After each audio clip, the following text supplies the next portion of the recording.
بسم آب بسم واد بسم منفس قدوس هذا أملاك آمين نايس جابر بيتسب سدرا بس جابر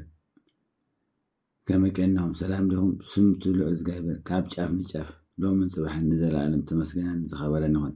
حجز أقرب لكم نيبنا ملاك منكرات من مجرمه وندم خينو نايو فوس عقل ذهب ويزداد ربيو نايزار منفس كما يجرو وارس كما يجرو ذا شجرنا ذلو أبانا هنا بحور السمنة كاول ولدو كما يلي ماتيو أبانا دكتور نبدأ ناون كما يلي ذا شجر نبدأ نعمله وارس هلو كما يجرنا نقاطر بنوصل زاريو لازم خم جمرة حسبتم ودعتها نسمع أيوه ماناتو أمرنا كخفتي ذلو أمرنا بمسمع عيد خفت قد أمي ناكي دامنا مودي زغرب يخون ولا زعنا زغرب لكم ذلو كاب جمرة حسام ودعتها سمعوا أمرنا بمسمع عيد خفت بعد أمرنا خيت خفتها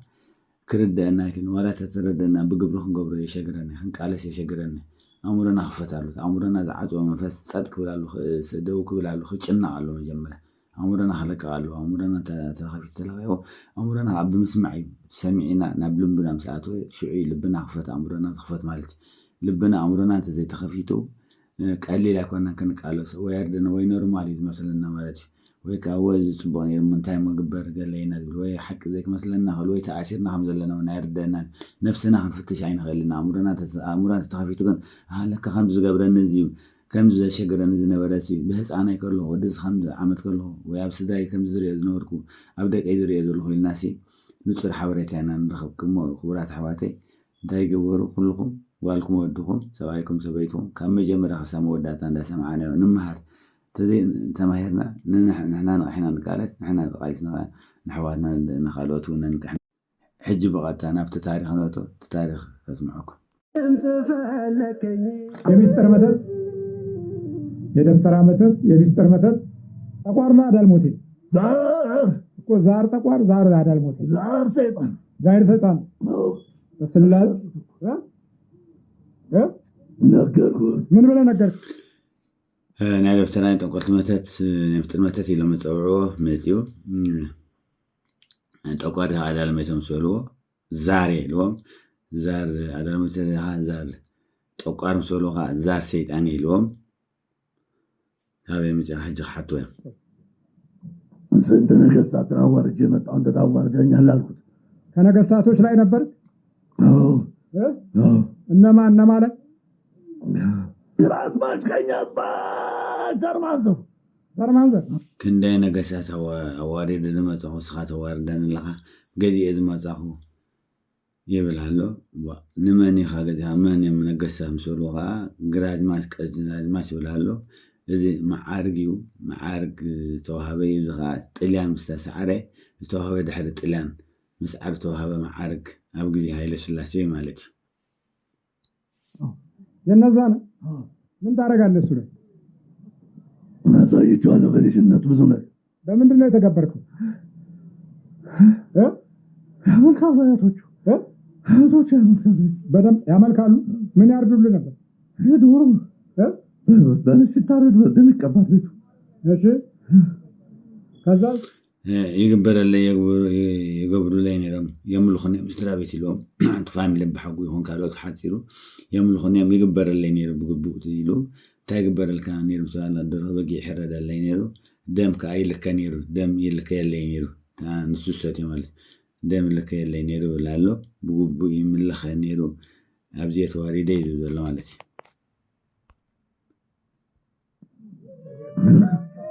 سمعتوني تستوزو دسو ወደሱ መጣ አብረን የተወለከው ከተወለደ በኋላ ከተወለደ ነው የገባው مسموتي وناو متي زلخو ስለዚህ أنا بحقوين يلا بحقو مسمته ግን ናው መቴ ምስተወለደ ዲ ከተወለደ ናው መቴ 50 ነው ምስተወለደ መቴ አባቁ መስሞቴ ያንን አባታ መቴ ብላል እነዚህ የዛር መናፍስቶች ለረጅም ዘመናት የትልልቆቹ የስልጣን የህይወት የከፍታ የወንበር አጫዋች ሆነው ተቀምጠው የኖሩበት ናይዛር መናፍስቲ አብ ስልጣን አብከ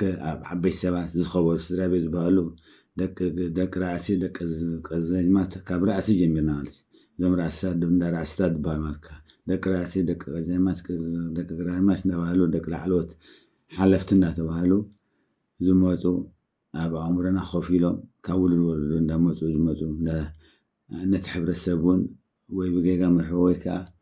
የገብርዎ ዝጭፍጭፎ ዝነበሩ እዮም ተዛዋሪ ብኦም ብሓናቶም ሓይል እዮም ጥቀሙ ነይሮም ዳርጋ መናፍቲ እንዳተዋርሱ እዮም ከምኡ ዝገብሩ ነይሮም ማለት እዩ እንደገና ውሉድ ወለዶ ከዓ እንዳተረሱ መፅኦም እዚኦም ከዓ ኣብ ስልጣን ምስ ደየቡ ስልጣን ምስ ሓዙ ወይ ዝኾነ መዓርግ ምስ ሓዙ ከዓ ኣሸገርቲ እዮም እቲ ሕብረተሰብ ከመይ ኢሉ እንዳዓነወ መፅኡ እንታይ ሽግር እንዳመፀ መፅኡ ካብ ጊዜ ናብ ጊዜ ንርአዮ ንስማዓዮ ዘመን በጣም እንደሚገርም ነው። ከዛ በኋላ የተወለደው ትውልድ አብዮትን ለማምጣት ቀላል ነበረ። ምክንያቱም አብዮት የሚፈልገው ድፍረትን ነው። ድፍረት ስለዚህ ድሕሪኡ እዞም ከምዚ ዓይነት መፁ ከምዚ ተጠቅሶ ፅናሕ ማለት እዩ ድሕሪኡ ኣብ ውሉድ ናብቶም ድሕሪኡ ተወልደ ውላሲ ነዚ መንፈስ እንዳተዋረሰ ምስ መፀ ወይ መንፈስ ምስ ተዋረሰ ከይተረድኦ ምስኡ ምስ ተወልደ ድሕሪኡ ናይ ኣብዮት ለውጢ መፅኡ ኣብዮት ዝብሎ ዘሎ ቃልሲ ናይ ስርዓት ለውጢ ማለት እዩ እቲ ኣብዮት ዝበሃል ዘሎ ወይ ናይ ሰውራ ዝበሃል ዘሎ ናይ ስርዓት ለውጢ ከዓ ንሱ ዝደልዮ ዝነበረ እቲ ሲስተም ድፍረት ይደሊ ነይሩ ድፍረት ይደሊ ነይሩ ኣብዮት ከዓ ድፍረት የምፂ ማለት እዩ ድፍረት መን ከማይ ባህሊ ኣነ ዝበልኮ ይኹን ናበለስ ኣንጻርቲ ሕብረተሰብ ጥራሕ ዘይኮነ ኣንጻር እምነት እውን ብዓብዪ ነይሩ እምነት የለን ኢሉ ቀዲሙ እምነት ኣየድልን ምስራሕ ጥራሕ እዩ ዘድሊ ኣብዚ ዓለም ሰብ ብስራሕ እዩ ዝልወጥ እምበር ብካልእ ዝልወጥ የለን ኢሉ ኣንጻር እምነት ንምዕናዊ መፅኡ ነቲ ሕብረተሰብ ብኸመይ ክዕንዎ ተቃሊሱ ማለት እዩ ጉልበት እልህ ትዕቢት ኩራት ቅድሚያ የሚሰጠው የአብዮት ትውልድ ገጽታ ነው። እዚ ናይ ኣብዮት ትውልድ ዝብሎ ዘሎ ከዓኒ ድፍረት ትዕቢት ህልኽ ቂምታ ነዚ ሒዙ ይመፅ እዩ ነዚ ትሒዙ ከዓ ዝበሃር ዝንበዓሉ ነቲ መንፈስ ዘገልግል እዩ ዋላ ንሕና ከም ሰብ ትዕቢት ተሊና ቂምታ ተሊና ህልኽ ተሊና እቲ መንፈስ ዋላ እንዳለፍለፈ ኣይእሰርን እዩ ወይ ውፃእ ኢልካ ኣይወፅን ኖ ንእሽተይ ምክንያት ረኺበሉ ኣብያ ዝነብር ህልኽ ኣለዎ ቂምታ ኣለዎ ትዕቢት ኣለዎ እናበለ ይሰፍር ማለት እዩ እዚ መጀመርያ ክንስዕዶ ኣለና ናብ እግዚኣብሔር ክንቀርብ ከለና ባህርያት እዚ እንዳሰዓርና ክንከይድ ኣለና ነዚ ባህሪ ዝተስዒርናዮ እስቲ ነቲ መንፈስ ኢና ነገልግሎ ማለት እዩ ያንን ያስገኙት እና ዘመኑ የገጠመላቸው ደግሞ በክህደት ተነስተው እስካሁን ድረስ እርግማናቸው ከትውልዳችን ላይ አልጠፋም። ነዚ ለዓሉ ከዓኒ ብክሕደት ተላዒሎም ይክሕዱ እዮም ማለት እዩ ይክሕዱ እምነቶም ይክሕዱ ሂወቶም ይክሕዱ ነቲ ዘሎ ይክሕዱ ስለዚ ከም ርግማን ኮይኑ ስለዝመፅእ ከዓ እዚ ርግማን እዚ ከዓ ክሳብ ሕጂ ይቕፅል ኣሎ ካብቲ ሕብረተሰብ ኣይተኣልየን ሰብ ከም ኮይኑ ዘሳቀዮ ዘሎ ማለት እዩ ክገድፎ ይከኣለን ኣሎ ብዙዎቻችን የዛ ፍሬ ስለሆነ ማንቧረቅ የተለመደ ቋንቋዎቻችን ናቸው። አንዳንዶች መብዛሕትና ናይ ዝፍረ ስለዝኾነ ከዓ ምንባቕ ናቲ ውፅኢት ናቲ ፍሬ ሓደ ጥዑያት ክህልዎ ክብሉ እምበር ኮሚኒቲ ሽግርና ማለት እዩ ወደ ቤተ እግዚአብሔር ገብተው መነኩሴ ሲሆኑ ካህን ሲሆኑ ከሰው ራስ ላይ አይወርዱም። ሁሌ በእንትን እንደምትሰሟቸው ማለት ነው። ሕጂ ሓደ ብከምዚ ተወልዱ ካብ ከምዚ ዓይነት ተወልዱ ኣብ ቤተክርስትያን ካህን ኮይኖም ቀሺ ኮይኖም ስለ ዘለዉ እዚኦም ከዓኒ ካብ ርእሲ ሰብ ኣይወርዱን እዮም ሓደ ተቃውሞ ነቦና መልኣከ መምህር ግርማ ዝገጥሞም ዘለውን ከምኡ ዓይነት ባህሪ ዘለዎም ሰባት እዮም ደብተራ ክንብሎም ንኽእል ዋላ ኖርማል ቀሺ ክኾኑ ይኽእሉ ደብተራ ይኮኑ ማለት እዩ ዓበይቲ ካህናት ሊቀ ጳጳሳት ድዮም ታሕተዎት ኣቃሽሽቲ ክኾኑ ይኽእሉ ሓፂ ኣቃሽሽቲ እቲ ደብተራ ንብሎ ጥራሕ ደይኮነ መንፈስ ዋሪሱ ንብሎስ ዋላቶም ሓደ እውን እዚ መንፈስ ናይ ዛር መንፈስ ስለ ዘለዎም ቶም ካልኦት ኖርማል ኣቃሽቲ ማለት ደብተራ ዘይኮኑ እውን እሱ ስለ ዘለዎም ኣይቅበሉን እዮም ናይ መናፍሲ ውግእ ኣይቅበሉን እዮም ሰይጣን ኣለይ ለማኣምንን እዮም ኣነ ዝበልክዎ ኢሎም ንቤተክርስትያን እውን ዝሕምሱ ዘለዉ ንቤተክርስትያን ዘሳቀዩ ዘለዉ እዮም ማለት እዩ ያስተላለፉት ወንጌልን በሕይወት ብርሃን የሚሆነውን ቃል ሳይሆን የምቀኝነቱን ቃል ሁልጊዜ ታገኙባቸዋላችሁ። ከምዚኦም ባህሪ ዘለዎም ካህናት ክኾኑ ይኽእሉ ከዓ ንኩሎም ካህናት ዋላት ዘይበላት ከምዚ ዓይነት ባህሪ ዘለዎም ከዓ ወንጌል ብርሃን ምዃኑ ድሕነት ሰብ ከምዚ ዝድሊ ዘይኮኑ ዝሰብኩ ኩሉ ግዜ ዋላ እቲ ቃል እንዳተዛረቡ ኣብ ውሽጦም ግን ተንኮል ኣሎ ብተንኮል እዮም ዝነብሩ ማለት ብተንኮል ስለ ዝነብሩ ህልኽ ቂምታ ኣነ ዝበልኮ ይኹን እናበሉ ይሕምስዎ ነቲ ሕብረተሰብ ወይ ነታ ቤተክርስትያን ማለት እዩ ምቀኛ የሆነ ቋንቋ ሲናገሩ የሰው ልጅን ክብር ሲያዋርዱ፣ ሲንቁ፣ ሲያጣጥሉ፣ ሲያንቋሽሹ ስለ ሥላሴ ፍጡር እነሱ ብቻ ናቸው ራሳቸው ሲሆን ስለዚህ ንኹሉ ንሰብ ከዋርዱ ከንቋሽሹ ክንዕቁ ናይ ሥላሴ ፍጡር ንሶም ጥራሕ ዝፈልጥዎ ንሶም ጥራሕ ዝርድዎ ንሶም ዝገለፅዎ ጥራሕ ሓቀኛ ምዃኑ ገይሮም ዝገልፅዎ ማለት እቲ ካልእ ሰብ ከምዚ በዓል ኣቦና እግዚኣብሔር ፀጋ ሂቦም ፀጋኦም ዕድመን ፀጋ ነብዝሐሎም እግዚኣብሔር መመሊስዎ ወስኮም ክመፁ ከለዉ ወይ ሽግርና እዚ እኳ እዩ ሕብረተሰብና እዚ ዕንይዎ ዘሎ መንፈስ ከምዚ ዝገብር ፀላእሰና እዚ ሽግር ተባሂሉ ክሰምዑ ኣይክእሉን እዮም ክህልኽ ጥራሕ ዘለዎም ክርድውን ኣይክእሉን እዮም ካብቶም ነቐፍትን እዚ ተቃወምትን ሰላም ዝኸልዎ ዘሎ ነቲ ሕብረተሰብ ናይ ሰብ ድሕነት ዘይደልዩ ንሶም ዝበሎ ጥራሕ ናይ ውሉ ሥላሴ ዝርድኦ እምበር እቲ ካልእ ድሕነት ናይ ብሓቂ እቲ ሰብ እሱር ምዃኑ ኣይርድኦም ንሶም ንባዕሎምን እሱራት እዮም ማለት ዝኸል ኣዛርባ የበረከት የሥላሴ ፍጡር ይሆናሉ። ሌላው ግን የወደቀ የተጣለ አድርገው ሲናገሩ ትሰሟቸዋላችሁ። ምክንያቱ ንሶም ክብሉ ከለዎ ወይ ንሶም ዝብልዎ ንሶም ዝመረፅዎ ናይ ሥላሴ ፍጡር ዝበለፀ ሰብ ወይ ዝሓሸ ገይሮም ይርድዎ ነቲ ካልእ ሰብ ግን ዝወደቀ ወይ ትሕቲኦም ድሕሪኦም መን ኢልካ ንሕና ዝበልና ይኸውን ኣሎ እዮም ዝብሉ ማለት ዝኸል ኣዛርባ እሱ እኳ እዩ ማለት ሕጂ ምቸም ናብ እግዚኣብሔር ተቐሪብካ ኣይኮነን ካህን ኮይንካስ ካህን ተዘይትሕቱ መንዳ እሞ ትሕትናሲ ከምቲ ጎይታና መድሓኒና ኢየሱስ ክርስቶስ ዝምሃረና ትሕትና እንዲ መጀመርያ ምሂሉ ንደቀ መዛሙርቱ እግሮም ሓፂቡ እንደገና ንፀላኢኹም ደይኮነስ ንፈተዋኹም ጥራሕ ደይኮነስ ንፀላኢኹም ፍተው ኢሉ ስለዚ ፍቅሪ ምሂሩ ትሕትና ምሂሩ ተስፋ ምሂሩ ጎይታና ኢየሱስ ክርስቶስ ብግብሪ የርእየና ንሱ ብግብሪ ዘርአየና ኢና ሕጂ ክንነብሮ ጥዑያት ሰባት ዝተባረኽና ክንከውን ተደልና እቲ ጎይታና ኢየሱስ ክርስቶስ ኣብነት ዝገበሮ ዋላ ንሱ ዝገበሮ ዓሞ ክንገብር ሙሉእ ሙሉእ ኣይሃልወና ግን እቲ ንሱ ዝበሎ ኣሰር ንዑ ክንክተል ንዑ ክንሰብ ተዘኪልና ናይ ጠቋር መንፈስ ናይ ትዕቢት መንፈስ ዓብሊልና ኣንፃር ኢና ንኸውን ወይ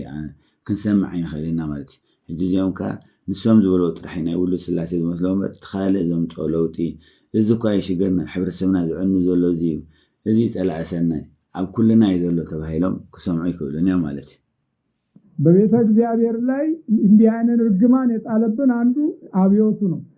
ስለዚህ ኣብ ቤተ እግዚአብሔር ከምዚ ዓይነት ርግማን መርገም ዘምፀልና ወይ ዘውረደልና ሰውራይ ወይ ለውጢ ዝተባሃለ ማለት ለውጢ ናይ ስርዓት ለውጢ ድመፀ እዩ ማለት እዩ ኣብየት ብሎ ዘሎ ሰውራ ንበሎ ድሓን ቃልሲ የአብዮት ርግማን ያው በጠቅላላ በፈቃደኝነት አገራችን ህዝቦች ይውደም ያሉ ስለሆነ የውደምን ነገር በደንብ ተሰደንም ኖረንም እያየነው ነው። እተኒ አብዮት ሰውራ ዝሎኻ ሰውራ ከመጽእ ከሎ ማለት ኣብ ኢትዮጵያ ተላዓለ ሰውራ ኃይለ ሥላሴ ወዲቁ ደርግ ምስ መጸ ኸኣኒ ይውደም ይዝብል ይውደም ማለት ከዓ ይዕኖ እዩ ምክንያቱ ሃይማኖት ናይ ድሕረት ይዕኖ ክንገድፈለና از ሕብረተሰብ ተሓስባ ወይ ናይ ሕብረተሰብና ሕጊ ድዩ ባህሉ ድዩ ኣካይዱ ይዕኖ ይበል ይዕኖ ይኻ ዝብል ነይሩ ከምኡ ይኻ ነይሩ ማለት እዩ ዋላ ንሕና እውን ስለ ዘርከብናሉ ይዕኖ ነይሩ ማለት እዩ እዚ ይዕኖ ነይሩ ታዳ ሰብ ብስራሕ ተፈጥሮ ብስራሕ ክንልውጦ ኢና ልዕሊ እግዚአብሔር ኮይኑ ማለት እዩ ንእግዚአብሔር የለን ኢሎ ስለ ዝኣምን እምነ ክጠፍእ ኣለዎ ናይ ድሕረት እዩ ሃይማኖት ናይ ድሕረት እዩ ምባል ጀሚሩ ነው ከምኡ ስለ ዝበለ ከኣኒ ተፈጥሮ ብስራሕ ኢና ነቀይሮ ንቀይሮ ኢና በዓልና ኢና ዳርጋ በዓልና ኢና እግዚአብሔር የለም በዓልና ክንቋፀሮ ፀገም ይብልናን ኢሎም ይውደም እዮም ካኢሎም ነቲ ካልእ ሓሳብ ነቲ ዝነበረ ህይወት ነቲ ስሩዕ ዝነበረ ህይወት ከዓ እዚ ጌጋ ይውደም ይዕኖ እንዳበሉ ዕንዮሞ ማለት እዩ ነቲ ሕብረተሰብ አገር ቤትም ከአገር ቤት ውጭ ያለውም ተሰዶ እያየው ነው አወዳደሙ ስለዚህ ኣብ ውሽጢ ሃገር ዘሎ ሆነ ኣብ ስደት ዘሎ ርእዩ ወይ ትምዕናው አወዳድቆ ኢሎም ከቆፅሉልና ማለት እዩ ከትውልድ ወደ ትውልድ እየተሸጋገረ መምጣቱ ነው ሰዎች ስነ ልቦናቸውን እያጡ አእምሯቸውን እየሳቱ ያው አታዓነ ወኻኒ ከውልድ ወለዶ እንዳተዋረሰ ወይ እንዳተራየመት ሰባሲ አተሐስኦም ዳዓነ ወይ ህይወቶም ዳዓነ ወይ ስድራ ቤት እንዳተዘርገት ሕብረተሰብ እንዳዓነ ወይ ስድራ ቤት እንዳተበተነ ፍቅሪ እንዳዓነ ወይ እምነት እንዳዓነ ወይ ካል እምነት እንዳፈጠረ ወይ ካል አካይዳ እንዳፈጠረ ክሳብ ሕጂ ካብ ዕንወት ናብ ዕንወት የሳገረና ዘሎ ስሩዕ ህይወቱን ክነብር አይካልና ክሳብ ሕጂ ሕብረተሰብ ክነብር አይካለን የሐሳብ ባህሪያቸው እየተበላሸ የወለዷቸው ልጆች በዛኑ መጠን ልክ ደግሞ ያው በማሰብ ያስቸግሯቸዋል፣ በማስተዋል ያስቸግሯቸዋል፣ በእቅድ በፕላን ያስቸግሯቸዋል። ስለዚህ ካብ ከም ዝተወልዱ ቆልዑት ከዓኒ ኣባና ይኾነ ኣብ ስድራ ሕብረተሰብና ወይ ኣብ ደቅና ንሪኦ ከዓ ከምኡ ዓይነት መንፈስ እንዳተዋረሰ ኣባና እንተደኣ መፅኡ ኣብቲ ሕብረተሰብ ተመፅኡ እቶም ዝውለዱ ቆልዑት ኣብ ምሕደራ የሸግሩ፣ ኣብ ምሕሳብ የሸግሩ፣ ኣብ ምንባር የሸግሩ፣ ኣብ ተሓጊዝካ ምንባር የሸግሩ። ሰልፍነሽ እዩ ዝኾኑ። ሰልፍነሽ እንዳኾነ እዩ ዝኸይድ ማለት እዩ። ሰልፍነሽ እንዳኾነ ኸይድ ወይ ከዓ ኣይሰምዕን እዩ ሓቲሩ ኣነ ዝበልኩ ቁኑዕ ጥራሕ እዩ ዝብለካ የሸግረካ ማለት እዩ። ክርዳእካ ኣይክእልን። ክብሪ ናይ ቤተሰብ ክብሪ ናይ ወለዱ ዘይክርዳእ ይኽእል እዩ። ብግቡእስ ኣይርድኦን እዩ። ትሕትና እውን የብሉን ብካልእ ኣዛርባ። የተቸገርነውም አንዱ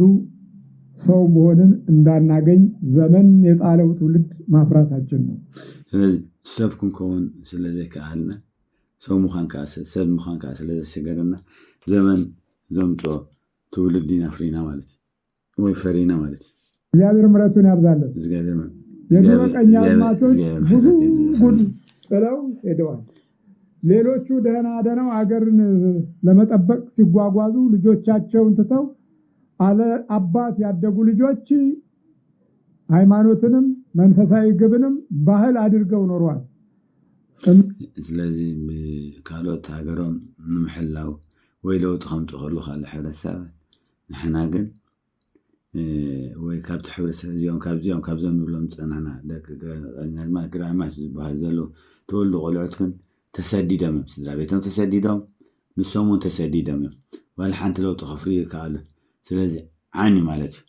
ናቶም ዘርኢ እንዳዘርኢ ናብ ኩሉ ኢኻ እቲ ሕብረተሰብ ተለኺፉ ኣብኦም ጥራሕ እውን እንዳበለን ወይ ከዓ ውሱናት ሰባት ጥራሕ ከይመስለና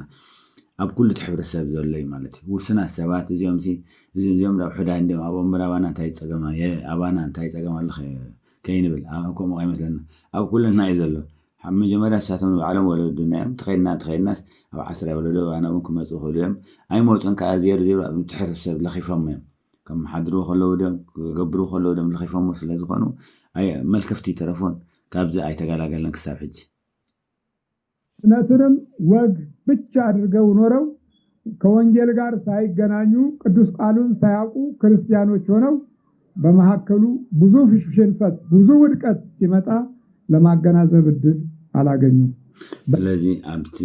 ዋላ ቤተክርስትያን ከምዚ ዓይነት ሓሳብ ዘለዎም ከምዚ ዓይነት ሽግር ዘለዎም ከዓኒ ዋላ ኣቦታት ኮይኖም ማለት ቀሺስቶም መምሃራን ኮይኖም ቃል እግዚአብሔር ብግቡእ ኣይርድኦም። ቃል እግዚአብሔር ተረዲኦም ዋላ ይርዳኦም ብግቡእ ክነብርዎ ስለዘይክእሉ ኣይፈልጥዎን ዘይኮኑ ክፈልጥዎ ከሎም ልዕሊ ሰባም ክምህሩ ይኽእሉ ኾኑ ወይ ክገልፁ ይኽእሉ ኾኑ ግን ምግላፅን ምንባርን በይን እዩ። ክርስትና ማለት ብፍላይ ዝናይ ኦርቶዶክስ ንብሎ ወይ ቅድስቲ ንፅሕቲ ቤተክርስትያን ንብላሲ ክትነብሮ እንተኽኢልካ ጥራሕ ቃል ክርስቶስ ቃል መድሓኒናን ጎይታና ኢየሱስ ክርስቶስ ክንነብሮ እንተዘይክኢልና ብግብሪ እንተዘይነብርና መምህር ይኹን ቀሺ ይኹን ዋላ ንሕና ንኾን ዞም ተራ ሰባት ዘለና ዓለም ዘለና ክንነብሮ እንተዘይክኢልና ክርዳእና ኣይክእልን እዩ። ኣይንነብሮ እውን ኣለና ኣምሰሉ ጥንሒና ማለት ኣምሰሉ ኢና ናይ ሓሶት ምንባር ኢና እውን ንነብር ዘለና እምበር ናይ ሓቂ ይኮነን። ብግብሪ እንተነቢርና ጥራሕ ኢና እውን እግዚኣብሔር እውን ዘድሕነና ዝረዳእና እምበር ብግብሪ እንተዘይነቢርናዮ ብሓቂ እንተዘይነቢርናዮ ወንጌል ብግቡእ ተረዲእና ክንነብሮ እንተዳ ዘይተቃሊስና ንሰብ ከነድሕና ንነብስና ይድሕን ንሰብና ይነድሕን ኣይርዳእናን እውን ዜሮ ነቲ መንፈስ መፃወቲ ኢና ንኸውን ማለት እዩ። እዛው በለመዱት ወግና ባህል ተንጠልጥለው እስከዛሬ ድረስ ወንጌልን መስማት የማይፈልጉ ብዙ አባቶች አሉ። እዚህም ካብዚ ዝመፁት ሕብረተሰብ ከዓኒ ገለ ቦታት ማለት ክሳብ ሕጂ ወንጌል ኣብቲ ሕብረተሰብ ተንጠልጢሎም ወንጌል ክሰምዑ ኣይደልን እዮም። ኣብ ገዝኦም ዝነብሩሉ ክንደይ ሰብ ድዩ ሕጂ ኣርዩ ከሎ ወዲ 70 ወዲ 80 ኮይኑ ንዓቆረ ቤልካዮ ዘሸግር ሕጂ ብፍላይ ሕጂ ሰባት ክነቁሑ ዕድመ ፀገም ይሃቦም ንኣቦና መልኣከ መንክራት ሆነ እቶም ካልኦት ወለድና በዓል ቀሺ ሄኖክ ይኹን በዓል ሓውና መምህር ተስፋ ይበራ ፀጎኦም ይብዝሐሎም ዕድመን ጥዕናን ይሃቦም ንዖም ይኹን ደቆም ስድራ ቤቶም ንኩሎም ነዚ ሕብረተሰብ በዓል ኣባ ዮሃንስ ማለት እዩ ነዚ ሕብረተሰብ እዚ ኣባ ወልደ ሳሙኤል እውን ከይፈልዮም ኢለ ሕጂ ነዚ ሕብረተሰብ ከንቅሕዎም ይጀመሩ ብቐጥታ እንታይ ዝገብር ዘሎ ማለት እዩ እቲ ተቃውሞ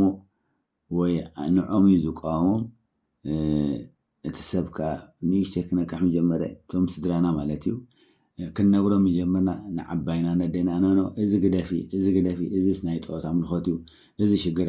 شجرالو بوم خونه الكالو خونه ويافت كذا زحرده ويزقبره نفلت بس أنا نري أذنا بنادر أنا زعبنا زم حجنا عشنا نيشي سبعة ونخلنا كحجمرنا إذا جيجا مجمرنا ماني لكان تهفليتك إذا جيجا ماني لكان ساعة تجاري هاي لو سمعنا كلا وي خريع عديها أنا خريع عباينا خريع تليفون ولا تسأل نحن علا خلنا كم زبال نيت عيت العلة كم زبال عيت نجرني كبلين جمرة عدتنا زوم حجنا إحنا لنا نعيشي يولدوا حجنا كحم جمرة بقت أنا تحول سوالة خنا نقول نسروح نقول مجمرة تاجت ما لستري ولا هم وين تاجت ما كنا له تري لهم بمولنا ولا ودنا نخون قالنا ولا تكاونا وهمان تنحواتنا خنا ده كنا شيء خنزبز قلت فينا خنزلنا كريه خلهم مالتي يا لوهتوج وانجيلن ما يسمو ባሮች አሏቸው ቃለ እግዚአብሔርን የማይሰሙ እንጂ ብዙሓት አሕዋትና ደቂ ኣንስትዮ የምድሉ ዘሎ ወንጌል ዘይሰምዑ ቃል እግዚአብሔር ዘይሰምዑ ቤተክርስትያን ዘይፈቱ ብዙሓት ሰውት ኣለውን ማለት እዩ ነፍሲ ወከፍ ናይ ሓንቲ ናይ ክልተ ይኮን ናይ ብዙሓት ኣሕዋትና ደቂ ኣንስትዮ ሰውእተን ወንጌል ዘይፈቱ ቤተክርስትያን ዝበሃል ዘይፈቱ ኣብቲ ገዛ ኮይኖም ሰከም ኮይኖም ዘሎ ብዙሕ ሽግር ኣሎ ማለት እዩ حجزي بدعم من السجر كان أتألق على سنكرتهم ما بيت كان أتحف كأزجاي برد أني أمرهم كفتوا لبنا كفتوا نبلنا تزي سجلنا تزي سألينا بقليل ونفوا سايكونان مالتي እህቶችና ወንድሞችም አሉ በዛ ውስጥ በረከትን ለማምጣት የማይችል ህሊና ውስጥ ከቆሙ በኋላ ዲያብሎስ አንዴ ከገዛ ሰው ይመስላሉ እንጂ ሰው ያልሆኑ ሰዎች በጣም ብዙ ናቸው ስለዚህ በخمس ክንተሓዝ ከለና ቀሊል ነገር አይኮነና ወደና ሆን ሰበይትና ሰባይና ወደና ሆን ሰበይትና ሰባይና ሰበይትና ማለት እጂ ዲያብሎስ ከም ዲሮ ሕዘና ከሎ ሰቢና መስበስ አይኮነን ማለት እስራቲና በዲያብሎስ ማለት ስለዚህ ሕጂ ክንነቅሕውን ይዘሸግረና ክርደእናውን ይዘሸግረና ክርደእና ይሸግረና ክንነቅሕ ይሸግረና بخمس مسأسرنا أبت سدرا ولاينا شجر نفته بزحات حواتي حجي سواء كهمزة شجرني سبيته وسحتون سبيته كهمزة شجرات نزول اللوجن تزبز حجن تن دكنسيون خنا لخن حوالنا زجاج تمسكين أخون عدت حمش نسبعي وانتلوتها بعابين ولا لا تقول لك عن أساس اللي تخونه تبغانا قريو تم سوت كأجهم نسحب بس كرد أن له سلذ حذر كي بتنك عن تكعلنا مناتس منفس مجمرة أتي إذا لو تدمت أبزي سوسة 7 عمس حدا نايم بتان بهالمتي عدم فتحنا ورزنا وري لو محجي في اللابز 10 عمت ويلعليو وي 3 خون غليو فتح سي نورمالي توسيدو تايتما لو سويت خدت سويت مز عين 7 خدت 7 مز ቋንቋ የተለውጥ ዘሎ ከመይ ገይሩ ሓዳር ዝብትን ዘሎ ከመይ ገይሩ ሓዳር ተበቲኑ በይኖም ዝዓቢ ቆልዑት መሰቦ ወይ መሰደ ዝዓቢ ቆልዑት ንበይኖም ተነፂሎም ዝዓቢ ቆልዑት ከዓ ሙላኣት ክኾኑ ብጣዕሚ ኣሸጋሪ እግዚኣብሔር ረድኤካ ናይ ቤተክርስትያን ሰብ ኮይኖም ወይ እግዚኣብሔር እናቐረቡ እንተዘይረድዩኩም ከባድ እያ ማለት እዩ بين قلعة زعبي كابدنا أبون تفليو تنتيلو زعبي تخرسز تخلق على كنا ممكن فرس يبلون كلاي نجارك كابدنا كأبون تفلي زعبي قلعة مسحادة تنتيلو زعبي قلعة خبيدو نورمال كي مثلكم حجي نورمال كمثلنا خليكن كبيد واقع خفلنا يتبحنكم نزل خنق على سنتو زكي لنا كبيد واقع خفلنا نقولنا ماشين كإنجليز داعر لي نتاو سما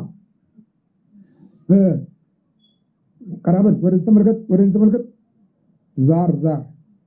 نه زار سيطان زار أغاني سيطان كتك متتيقون ياندو عندهم ملس كتك زحاونا حجي عاد انجليز متي بلو زار لها زار سيطان سولو زار سيطان يلون قد كي تكادم سولو هو قد كي تنبلالو تጨነቅ ዘሎ ናባይ ናብ ዝጠም ተخبل ብልዎ ለው كتك እንዴት ነው ሸለጠ በደም አንተ ታናግረዋለህ ወይስ ትታየዋለህ አትታየው ግን አወቀ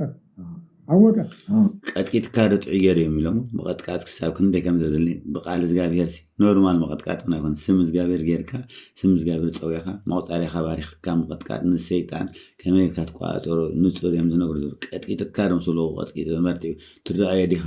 ብልጥ ይለምስ ኖ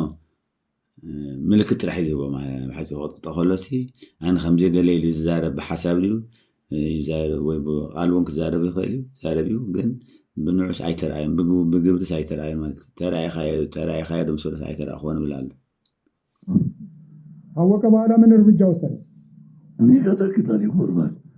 يقربان مش فلت أي مش ناحية انتهي يرو انتهي سجون توسيدون سولها يقطقط يقربك مقربك ساكن دايما هاي مخان نردايا بزعب قربان كهال معات بنصر كن زاربو دينا ناتفولي تمرس خير دانا دول هلقن مقرب سي هيواتيو عجي أب سماي ترح كنت تصدق ترح دي كنت أب سماي كنت تصدق تخينا ونكو أمرت بالنبرة بالنسرحين أب سماي تصدق أمبر مسمتنا نسرحنا غير أمرت كنا بركلنا هاني مقرب مسجد مثل الله مالك عدمنا نخنوح يزردنا منفس نخيك لنا نخيس أبنا وني زردنا مقرب نرمال كي مثلكم كم زي أبربع عامة تحبوا العاش عيد موت قال لنا يكون الولد ما مهرانكم مثل الوالد كم تتحفر عمو زي سجد تسألوني بالكنكم عدل كانت تحفر تودي مالتي كم يلن أبنو سكفنا بنت أم مزمور داويد قال له أب قالوتون الله بزحات موسى عد موسخني له عد متوسخه قالوتون كميو داويد نبعلون أبت مزمور 9 حدا وي 9 حدا أبت نايتنيا زلون تحق قدس عد مخوسخك يزبلو أنت تسألي خاسي تمسكي كان عد مخوسخك يدول الحج لازم قابيه أمريتنا تعيك النبر كودل أمريت بالنبرو دكنا بارهون إحنا نباره دعوري تصدق هندكون تصدق عين ترات علينا إمنتنا هم من ترى حيلنا توعينا مالتي يقربان يقربان ما يدو بدن بياوابرو فكريتا ነው የምትናገረው ምን አልከኝ መቅረቡ ምን ታዲያ ምን ችግር አመጣብህ ምን አመጣብህ አላማዬ አልፈጸምኩም አላማዬ ምንድነው አላማ መግደል حجي منفس علامة أنت تبغى الموداتها تلاقي خمسة بعلو يمتى خبز درا يمتى زاف كوين ولد كبونا خب حقنا يمتى ولا خبز بترى لا كبعلو تلاقي خبز قالتي لا خبز مثلا يمتى أنت يسرح ما تفهم المقدار ما قتال ترى حيد ولا جي الجيم منفس قتال مالت لا سينا سيتام بيجي كم قتال قال سرح يبلون مالت بحال زاربة ስለዚህ ሕጂ እንታይ ዝብዘሎ ቀጥቂጥ ካደ ቆሪቡ ደገል ምስሉ ወይ ሓሪቆም እንታይ ድንየር ዕላማኻ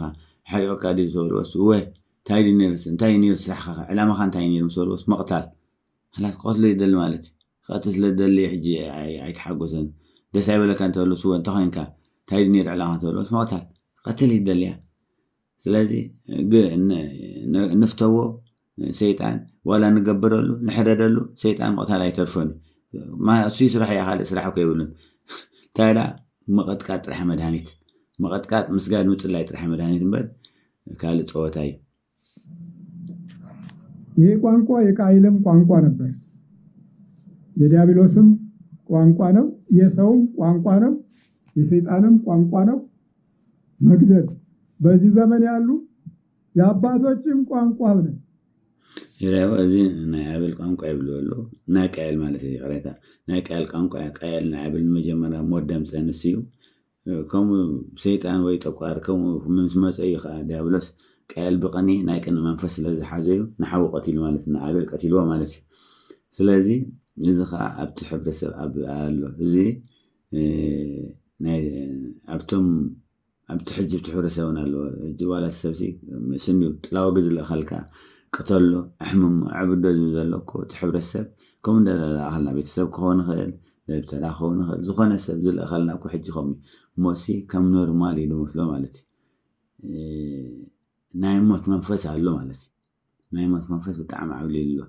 السب زل أخطر حدا كون حد دي أوش تنا خون قتلني بلنا تحانق إلني كحنا قدلي تصدف بلني أبقى لقيته بلن مكينة تأتيت بلن تقاش بلني لو زح سب يعلليو منفس بون كلا فالف كلهم كم يقول كحن قاعد لك قتلاد لك قاعد قاعد لي لزارب مالس አንድ መነኩሴ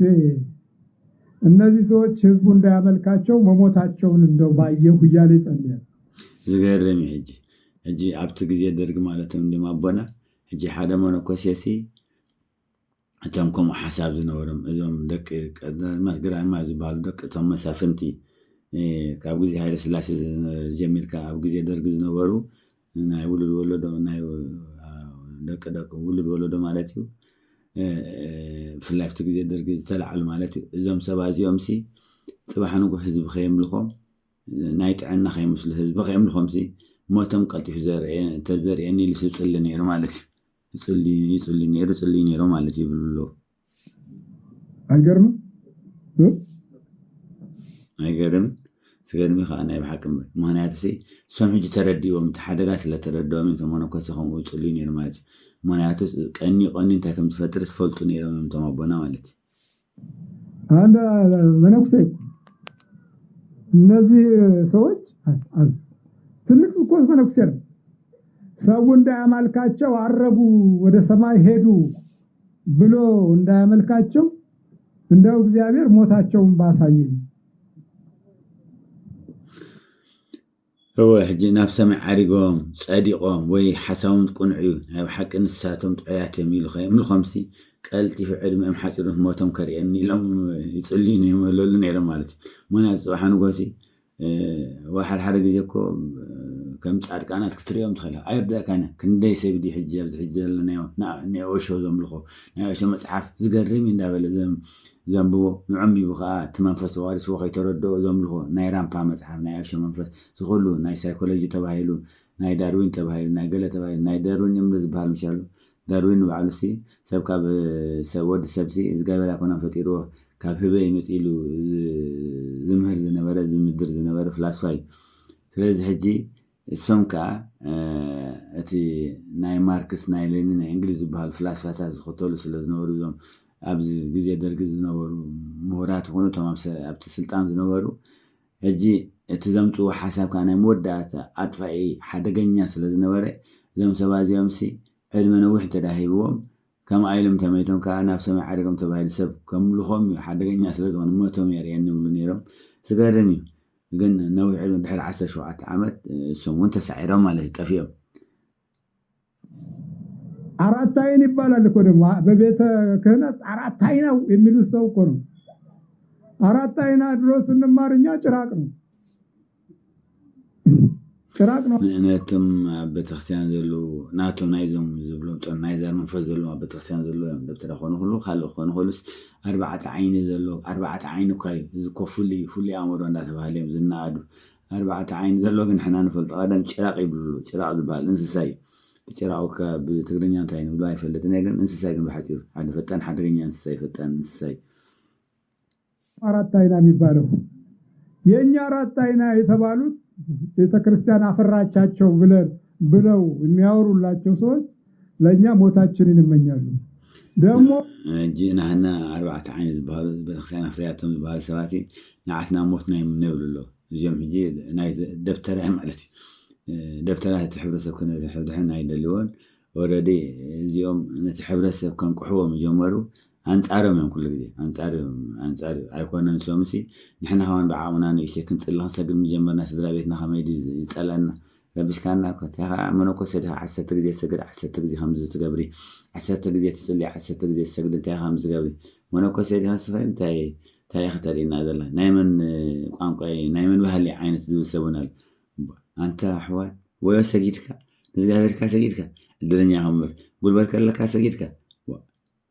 ካብ መዝሙር ዳዊት ጀሚርኩም ኣብ መጽሓፍ ቅዱስ ንእግዚኣብሔር ስገድ እምበር ካልእ ዝብል የለን ስገድ ጥራሕ ዝብል ተንበርካ ስገድ ተንበርካ ኣብ መዝሙር ዳዊት ኣብ ብዙሕ ቦታ ስገድ ተንበርካ ኢሉ ዳንኤል ከምኡ ሰጊድ እዩ ኣይኮነን ንእግዚኣብሔር ንመልኣክ ንቅዱስ ሚካኤል ከማን ሰጊድ እዩ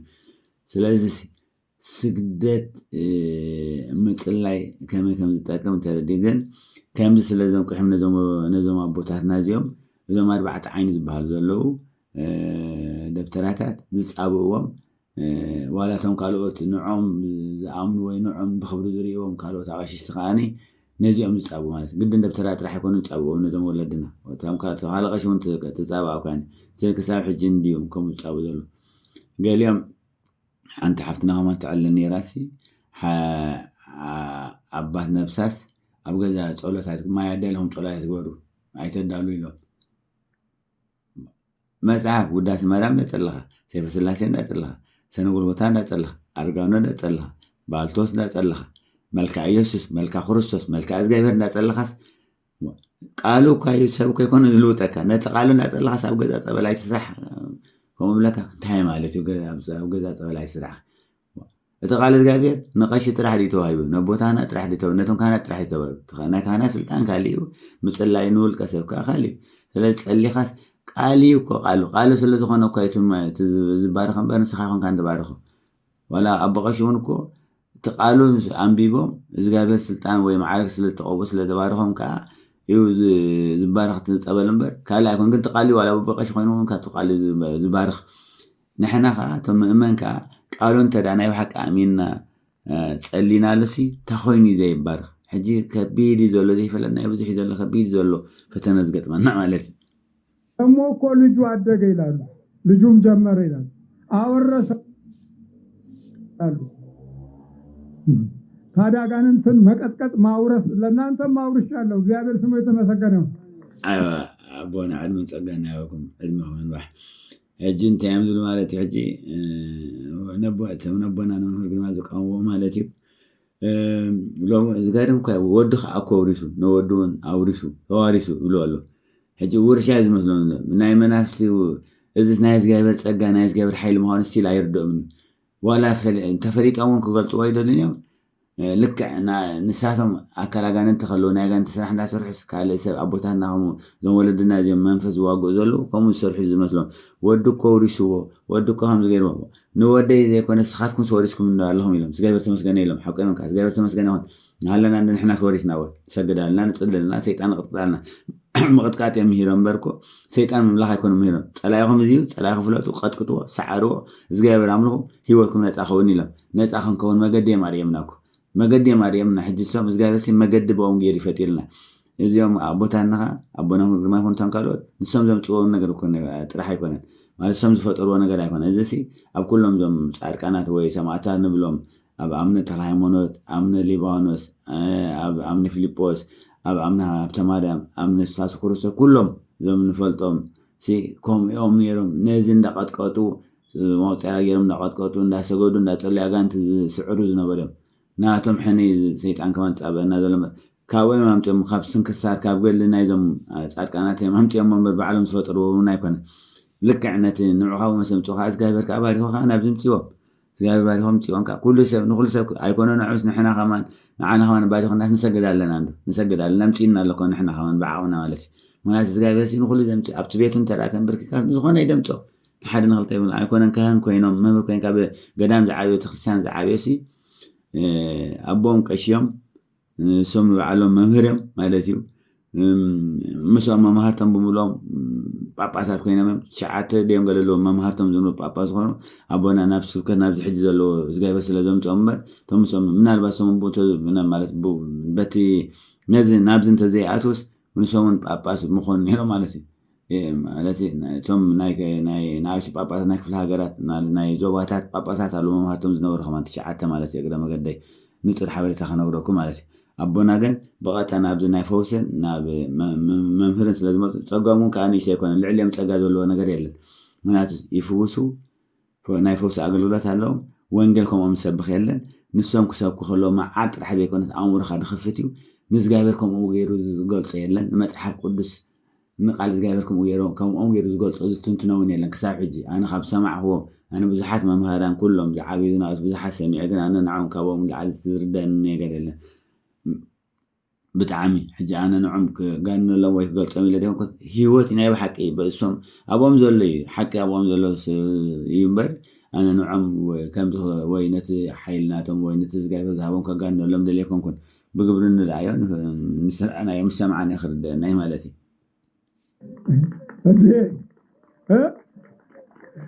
እናንተም ወርሳችኋል አይደል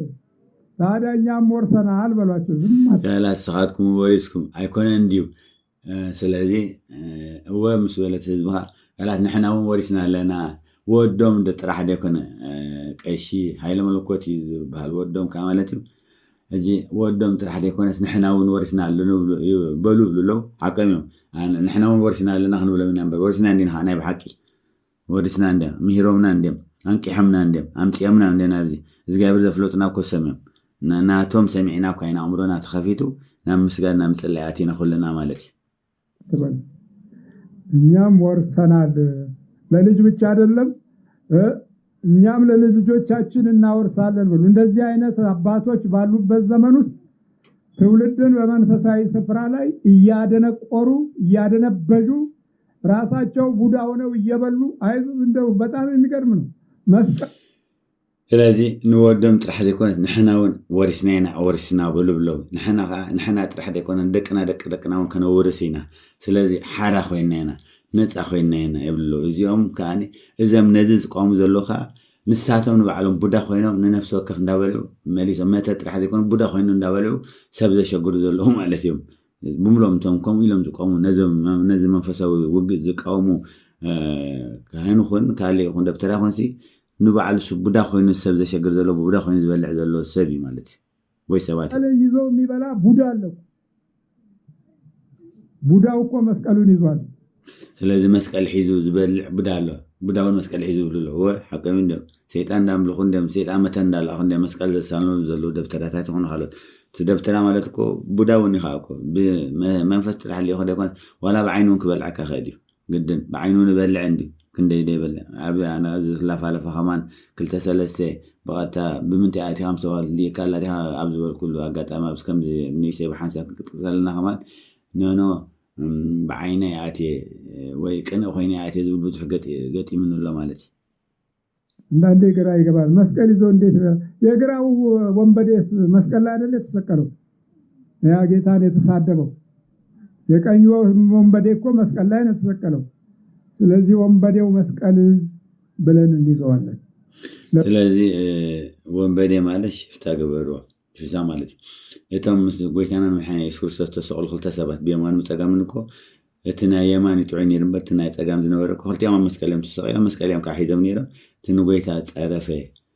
تعرفة مالتي اتي قنت كأتخل قدامينا قنت متى وجمار خون كله اتي خا نفسي يقول له خيد مالي نزقابير ود زقابير تخوين دا نفس زي دحين تالكي خانا زي تلمونا زي الخاذ بلا مالتي سلازي زوم حيجي زولو ويزوم سقوم زولو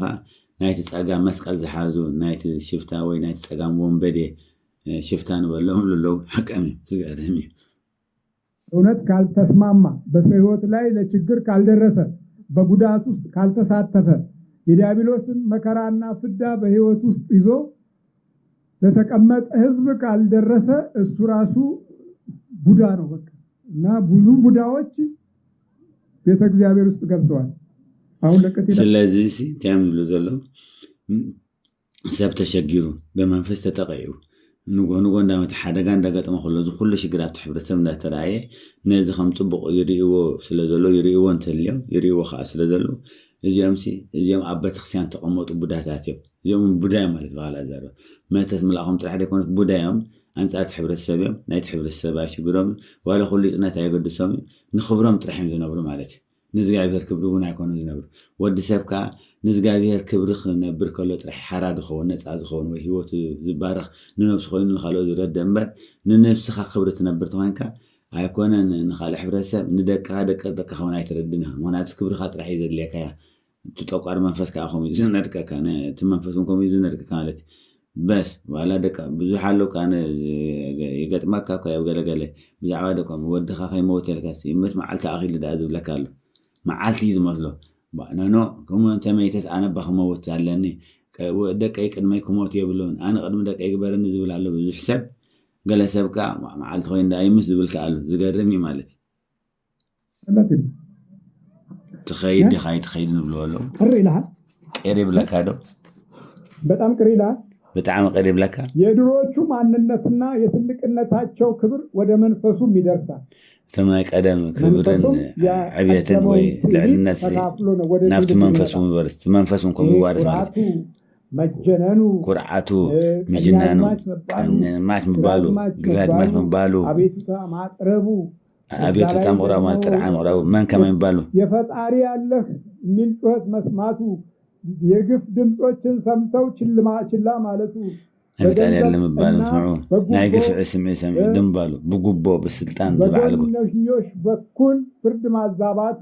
فرد من زبعو ማድረግ መቻሉ እንደ ኩራት መቆሩ أنا زبالكم وكم بالو نزي ما حسيت نايت حورتها كم تعين مقصارو نتعنا مسأن تعنا مهوخ نايت حورتها نايز منفس ترات العربون بحرنا تكاي وانت منفس وارسو مالتي ስትጠራ ቤት በዛር ستترى بس بزار ቀኝ አዝማች ዛር ነው የግራ አዝማች ዛር የቀኛ መዘር ሀገራ ማዛር ስለሆነ ቀኛ አዝማች ዛር የማን አይዛር ማለት ነው የማን ዛር ናይ ጸጋም ዛር ማለት ቀኛ አዝማች ግራ አዝማች ማለት ጸጋም የማን ማለት እሺ ለምን ታንቀዋል አማሩኝ ምንድን ነው እስቲ እንደቀድሞ አውራ ምንድን ሓኒቀ ይቀትሎ ዘለኒ የረ ንምንታይ ኸ ትቀትሎ ዘለኒ ተል አማሪሩኒ በስ ቆለ ዝደል ዘለኹ ቆለ ዝቃለ ዘለኹ ይብላል አያችሁ ድምፁ ላይ እንኳን እንዴ ይሄንን ማህበራዊ ድምፁ ከማን ድምፁ ከይተረጎደ አጭው ማለት ተጠግቶ ለማየትም ለመረዳትም የማይፈልጉ በመናፍስት ተዋቅረው በመናፍስት ተይዘው ዕውቀትን በመናፍስት ጨብጠው ስንቶቹ የግፍ ትውልድ መናኸሪያ ቤተክርስቲያንን ያደረጉ ጥቂቶች አሉ ክንደየም ከምዚ ሕጂ ናይ ሰይጣን ተዋሪሶም ናይ ሰይጣን ፍልጠት ሒዞም ብሰይጣን ፍልጠት ጨቢጦም ቃል እግዚአብሔር እንዳጠቀሱ ቃል እግዚአብሔር እንዳበሉሲ ኣብ ቤተክርስቲያን ተጸጊዖም ነቃዝ ኮይነ ማለት ነቃዝ ኮይነ ነዚ ሕብረተሰብ ዝቃለስዎ ዝዋግእዎ ዘለው ሰላም ከሊኦሞ ዘሎ ማለት እዩ እንዲህ አይነት መንፈስ በምንድን ነው የሚፈሩት ከምዚ ዓይነት ንምንታይ ምትፈርሕዎ ትውልድ ዝጥፋእ መንፈስ ንምንታይ ምትፈርሕዎ ትውልድ ክድሕን ንምንታይ ዘይደልዩ አዳዲስ ትውልድ ያሞኘውን ለምን ይፈሩታል የመንፈሱ ጥገኞች ሲሆኑ ዘራቸውን እንደማ ስለዚህ ንምንታይ ድሕነት ናይ ትወለዶ ዘይደልዩ ህዝቢ ክድሕን ንምንታይ ዘይደልዩ ናይቲ መንፈስ ጽግዕተኛ ውላድናቱ እንተ ኮይኖም ዘርናቱ እንተ ኮይኖም ብኻልእ ዘረ እዚ መንፈስ እንዳተዋረሱ ተመፅኦም ከምኡ ስለ ዝኾነ ካልእ ኣይኮን መንፈስ ተዋሪሶም ጽግዕተኛ ናይቲ መንፈስ ስለ ዝኾነ ኩሉ እቲ ዘሎም ኣብ ውሽጦም ዘሎስ ምስቲ መንፈስ ተዋሪሶም ዘምፅዎ እዮም ስብከት ክኸውን ይኽእል ዋላ መደረ ክኸውን ይኽእል ስልጣን ክኸውን ይኽእል መዓርግ ክኸውን ይኽእል ኩሉ ማለት እዩ ኣብ ቤተ ክህነት ጥራሕ ዘይኮነ ኣብቲ ዓለማዊ ብዓብዩ እንካት ስለሚቆጥሩት ነው እግዚአብሔር ይማር ምክንያቱ ነዚ መንፈስ እዚ ምትንካፍ ወይ ምቋም ንህይወቶም ንነብሶም ንኽብሮም ምትንካፍ ስለ ዝመስሎም ሕጂ ልክዕ ብቑዕም ዝቃወሙ ድሕነት ሰብ የለም ንሶም ጥራሕ ዝበለፁ ኮይኖም ንሶም ክነብሩ ጥራሕ እዮም ደልዩ ማለት እዩ ናቶም ሽም ጥራሕ እዩ ዘገድሶም ስማተ ስላሴ እንዳትነቃነቅ ስላሴ ተተሓዝ ከይትነቃና ትዋዕ ከለካ ኣብየት በሎ ትሰማዕ ኣለካ ኢሎሞ እሺ ራይ ኢሉ ተኣዚዙ ማለት እዩ ልቢ መልስ ኢሎሞ ሕጂ ስምዑ ድምፂ ከመይ ስምዑ ሕጂ ድምፂ ከመይ ይቀየር ኣሎ እቲ መንፈስ ክዓፅኦ ከሎ ጎርዑ ምሸብሎ ነይሩ ሕጂ ከዓ እንታይ ክኾን ኣለካ ስምዑ ሕጂ ምክንያቱ እዚ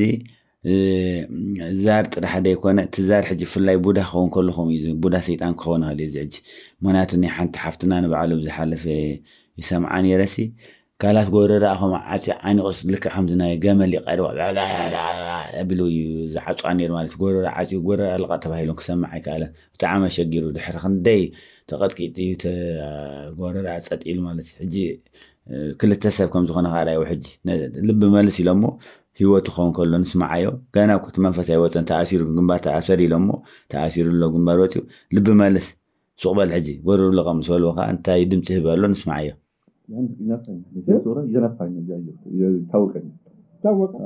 እስቲ ተነስና ነገራቸው ምክንያቱም ብዙ ሰው የዚህ ከብደይ ነፍሐኒ ይርድአኒ ወቀኒ ነፍሰይ ነፍሐኒ ከብደይ ነፍሐኒ ይብሎ እስኪ በል ተዛረብ የመንፈስን ችግር ቀለል አድርግ ናይቲ መንፈስ ገሲ ከም ቀሊ ስለዝርኦ ሰብ ስለዘይርድኦ እስኪ ንዓ ግለፀሉ ነዚ ሕብረተሰብ ከመይ ትሽግሩ ንዓ ግለፀሉ ኣረዳእዩ እስኪ ንዓኻ ዝገጠመካ ነገር እስኪ ታሪክ መስክር ብሎ ኣሎ ገና ኣይተፋንወን ክኾን ኣሎ ገና ተኣሲሩ ጥራሕ ኣሎ መንፈስ ተኣሲሩ ከዓ ነፃ ኢና ንኾን መንፈስ ምፍናው ጥራሕ ከይመስለና መጀመርያ ክእሰር ኣሎ እንተ ደኣ ተኣሲሩ ጥራሕ ይፀጥ ዝብል ኣብኡ ንኣሽናኣሹ ቀጮጮ ከብለና ክእልን ግን ዋላ ሓንቲ ገብረና ይኽእል ተኣሲሩ ማለት እዩ ተተኣሲሩ ከዓ ዝኣዘዝካዩ ዝገብር ካልኣይ ነገር ከዓ ኣቋርጥ ተልካ ቀልጢፍ እዩ ዝእዘዝ ማለት ሱቕባል ተልካ ሱቕ ዝብል ወይ ከዓ ንገር ዝገበርካዮ ዘጥፋእካዮ ጥፋኣት ንገር ተባሂሉ ከዓ ከይፈተወ እዩ ዝነግር ማለት እዩ መንፈስ ተዘይተኣሲሩ ሓደገኛ እዩ ምንፍናው ጥራሕ ኣይኮነ ማለት እዩ ተተፋንዩ ተፋንዩ ማለት ንሕቶ የለን ከይተፋኑ ወላ ኣብ ግንባር ተኣሰር ተባሂሉ እንተ ደኣ ተኣሲሩ ሽዑ ነፃ ኮይንካ ትቁጥቁጥቁጦ ኣብ ብርከይ ስጋ እንዳበልካ ተስጉዶ ፀገም የብሉን ክምስክር ከለካ ንስማዕ እዮ ጉዳቱንም ጥቃቱንም በትውልድ ላይ አድሮ ያን ያህል መጥቃዕቱ ጉዳቱ አወሎ ደሓዲሩ ዘምጦ ፀገም እስኪ ክንደይ ከም ዝቃልተና ክንደይ ከም ዝዋጋየና እስኪ ደግሞ እንዴት እንደሚከፍ እግዚአብሔር ክንደይ ከም ዝዓፅወና ኣእምሮና ናይ እግዚአብሔር ሓይልካ ከመይ ገይሩ ኣእምሮና ከም ዝኸፍቶን ኣብ ሂወትና ዘሎ ጋጣሚታት ንዳይ እግዚአብሔር ከመይ ከም ዝሕልወና ከመይ ከም ዝረደና እስኪ መስክር ጤና ይስጦት ሁሌም ለእርሶ ለማግኘት እመኘው ነው አባቴ ቀሲስ ሄኖክ ወልደማርያም እግዚአብሔር እድሜና ጤና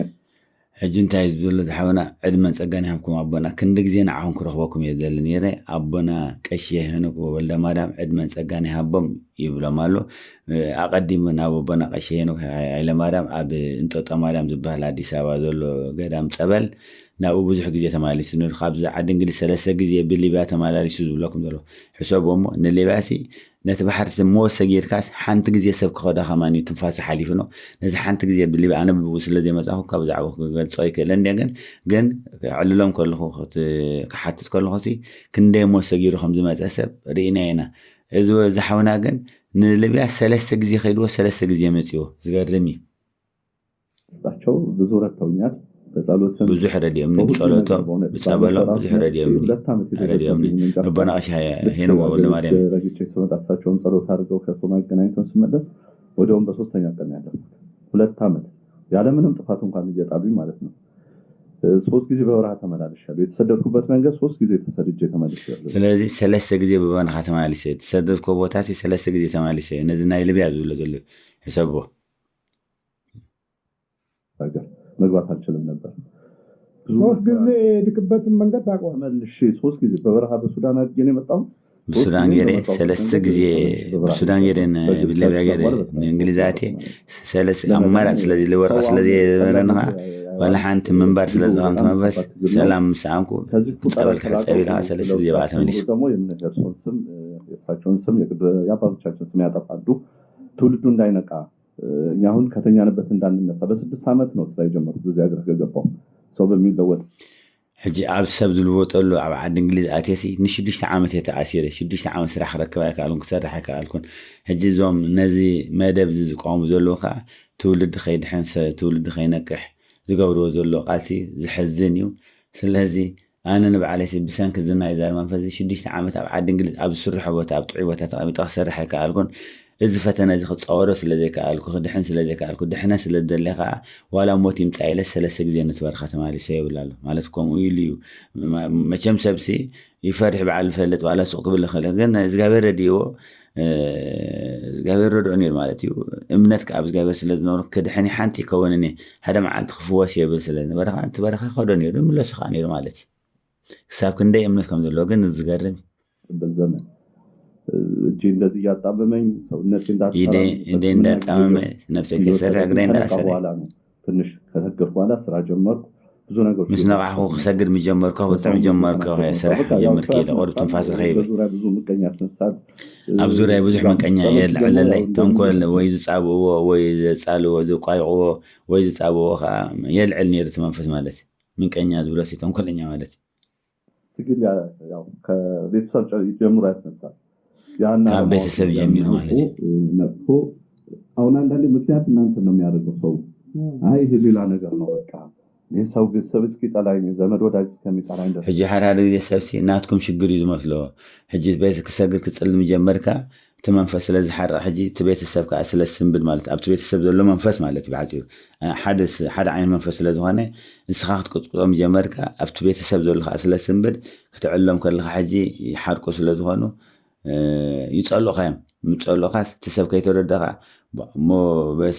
ሰብ ጸለን ተሆና ሽግር ኣለኒ ወይ ክጎድፈ ኢሉ ክጎድፈ ኽእል ወይ ከዓ ናይዞም ወለዲ እዚኦም ፀገም እዩ ዝመስሎም ምክንያቱ ናይዞም መንፈሳዊ ውግእ ዝዋግኡ ኣቦታትና ናቶም ፀገም እዩ ዝመስሎም ናይቲ ዛር መንፈስ ሽግር ምዃኑስ ኣይርድኦምን እዩ ብጣዕሚ ምንቃሕ ዘድሊ ማለት እዩ ቀሊል ነገር ኣይኮነን ንሶም አንቂሕምና ጸላያ እንዲያም አፍሊጠውና ማለት ይገርም ምንድነው ብሎ ራሱን ወደ እናንተ ነው የሚያመጣው ጥፋቱ ስለዚህ ሽግሩ ሲና ባኻትኩም ዘምጾ ምክንያቱ ኣብ ክንዲ ነብሱ ዝፍተሽ እንታይ ኮይነ እንደ ዝብልሲ ናባኹም ምቋሚ ዘምጾ ክሰግር ክትጥልም ጀመርካ ናባኹም ዘምጾ ነዚኦም ዝፈለጠካ ዝወልዓ ሸጊር ነው ትማንፈስ ስለዘሸግሮም ሕጂ ምልክት ምሳቦም ትወስዳ ምስ በፅፆም ማለት ምስ ተቐፀለ በፅፆም እንዲነቶም ዘለዎ ስድሩ ስለተጣለ የሰው ልጅም በዚህ ህይወት ውስጥ መኖር እንደሌለበት ለማስተማርም ለማሳወቅ ጭምር ነው ያን አውቆ አለመኖር ደግሞ የዛኛ ትልቅ ጉዳት ነው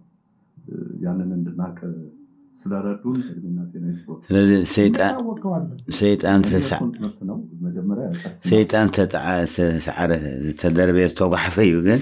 ስለዚህ ነዚ ትምህርቲ እዚ ከረዶና ዝኽኣሉ ነዚ ኣፍሊጠምና ናብዚ መገዲ ዘምፅና ኣቦና ዕድመን ጥዕናን ፀጋን ይሃብኩም ይብሎም ኣሎ ስለዚ ሰብ ክነቅሕ ኣለዎ ሰብ ተዘይነቂሑ ሕጂ እውን ከቢድ እዩ ዋጋ ገና ንኸፍላልና ናብ ሕጂ እውን ከኽፍለና እዩ ሕጂ እውን ተዘይነቂሕና ከኽፍለና እዩ ግን ሰጢምና ንሓዝ ንቃለሳ እጅኹም ክቡራት ኣሕዋት ከመይርካ መፂኻ ናብዚ መደም ዝበልዎስ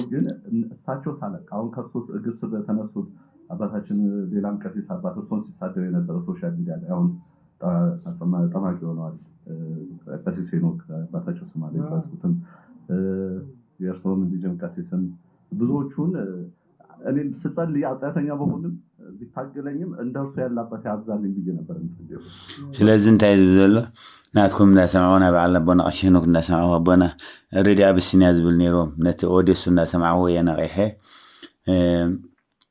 ይገርመን ኣነ ድሕራይ ክጽሊ ከለኹ ከምዚኦም ኣቦታት ኣብ ዝሕልና ከምዞም ኣቦታት እዚኦም ኣብ ዝሕልና ኢለ ይጽሊ ነይረ ብዓቕሚ ወላ ንሓጢእተኛ እንትኾንኩ ዓቕሚ ወላ ይህልወኒ ግን ኣብታ ዝገብራስ ከምኣ ገይረ ይጽሊ ነይረ ተመኒት እያ ኣረኺቦ ከዓ መወዳእታ ምስኦም ኣረኺቦ ከዓ መንፈስ ከም ዝእሰር ኮይኑ ከም ዝፋኑ ኮይኑሉ ዝገብር ተመስገን እቺ ትልቅ በቃ መጸለቱ ሁሌም ካንደት ማጥቋረ ጸሎት እቺ ነበር ካብ አንደበት ዘይተቋር ጸሎት ከምዚኦም ኣቦታት ኣብ ዝሕልና እንዳበልከ ይጽሊ ነይረ ኢሉ በዚሕም ከኣለው ሕጂ ከዓ ሽሓት ከዓ ኾነ ንመን ኢልዎ ንሕና እውን ከይተረዳእና ናቶም ሰዓብቲና ተዋሓድና ብዓቕምና ንቃል ንነብስና ተድሒና እውን ጽቡቕ ነገር እዩ ብዙ ነገር እየገባኝ ተረዳው መጣ ብዙ ሰዎችንም ወደዚህ ትግል እንዲመጡ ማድረግ ጀመርኩ ስለዚህ እዚ ሓውና ንነፍሲ ጥራሕ ዘይኮነ ብዙሓት ንመሓዝቱ ንዕረኽቱ ናብዚ መገዲ እዚ ናብዚ መንፈሳዊ ነገር እዚ ናይ ጸላኢ ዲያብሎስ ውግእ ከም ዝፈልጦን ከም ዝሰጉዱን ከም ዝጽልዩን ክመክር ጀሚሩ ማለት እዩ ኩልና ከዓ ከምኡ ኢና ክንገብር ዘለና በትሕትና ተዋሓደስ እዚ እንደስምዓዮ ዝገርም ክስክስ ስምዓዮ ዝመስምዓዮ ዝገርመኒ ኣሎ እንዳበልና ክንረድኦ ኣለና ነቲ ንነግሮ ሰብ ግን ክቡራት ኣሕዋት ክነግረኩም ነቲ ንነግሮ ሰብ ክንመክር ከለና መጀመርያ بعلنا جينا هنرد أيبلنا مهنات تاينا ممكر واجس يخفلك أي قال سكاز اللي زخنت منفسنات نايت نقول ذا اللي حسب يخونات كا تجبروا من مدينة عالم بعبي ويكأن قدس مكان ده ما دام عند بتكون النبل مدينة عالم بي عند بتكون قدس مكان عند بتكون كان زود تزاربوا يلكم كن سقدوا اللي خالنا ولا سم كرتونو ينفلتو سمو صحفنا خن سقدوا لنا نمبر كابد ما تسمى منفسون كشجرنا خالي قال تناهنا منفسون حار أصل زخانة نبعدو الحين نمنتعي سبب يدحنا على الليل أوانا ذول الخساب ذي تفان وخساب ذي تعثروا على نسون واجنا تتعثر حين قمنا قريبلون تذي تعثرون تناهنا ون يبقى أسنا أصل زخانة حجي نزجابر عند بتكون كتزارب رد أن نبلنا نتساب كنا نقول لنا أقدمنا خميلنا تقلينا سجدنا خن نقول لنا سؤالنا خم نورمال مسيل الناس كم زند كبر كنا كنوزلنا ده حرا إذن ده سمعيه أبزي تو كم زند سمع إلنا إنا نساب كنا نكحدلنا سبت زين كحنا نحنا بيننا ملواتنا نحنا بيننا نفعنا واجايبلون وإذا كنا نبينا منفع واجايبلون إذا كنا مكالوت يمزعلوا بخالب وبداخل بالعز أجمع يبلون وين إحنا بخالب وبداخل بالعز أجمع يبلون مالتي ثلاثة كمان نسب نبز حنا تخيلنا كن تمنفذ دات عالية خب كلنا نت عند خلنا هنا غير سب نقيحه وقق فلت إذا لو بحث يسأل عسنا كم يرسل كنمت علينا سبعة كنمت علينا بيننا مسعرنا بين حرام خانات كم تبغون بركتي خاب عبيو بركتي زجاجتي بوي برا سبب كنا دحين كنا زجاجر مريسي بزبار خنا تسجى زبنا ما لتي بخلا زاربة زابر مسكين نجيب مسكين هون أمين بالله ساتشي زاري صوت عم تحكي أجر القربات الرجل كذا زابر مسكين طريق ما يلو በጣም ቆንጆ ተቆጣጥረዋል። ስለዚህ 3 ዓመት ዳርጋ ገይርሎ እጅ ጽቦ ተዋጭሩ ወለ ማለት ኣብዚ 3 ዓመት ቃል ተቃሊስ ጽቦ ተዋጭሩ ከሀገር በቃ ከዘመድ ጋር ያስማማኝ ማቋለው ያው ድሮ ይገበር ነበር እኔ ደግሞ ቃወም ቀደም ይገበረሉ ነሩ ንሱ ህፃን ቆልዓ ከሎ ይገበረሉ ስለዚ ነበረ እዚ ሓውና ግን ቋወም ነሩ ህፃን ቆሎሲ ኣብ ሓጎደም ሰምስራብት ግብሪ ክገብሩሉ ከሎ ይቋወም ነሩ ይቋወም ስለዚ ነበረ እቲ መንፈስ ከ አይፈትወን ነሩ ማለት እናቱ ዘይምዃኑ ከ አይፈልጥ ነሩ እቲ መንፈስ ማለት ይቋወም ስለዚ ነበረ እቲ መንፈስ ጸልኦ ነሩ ሕጂቲ ዘብለን ዘሎ ዘነሱ እሱ ይቋወም ስለዚ ነበርኩ አይፈትወንን ማለት ይገለ ይዙ ዘሎ ልጅ ነኝ የ7 ወይ 8 ዓመት ልጅ ነኝ ወላሂ 7 ዓመት ነይረ ቆመን ነይረ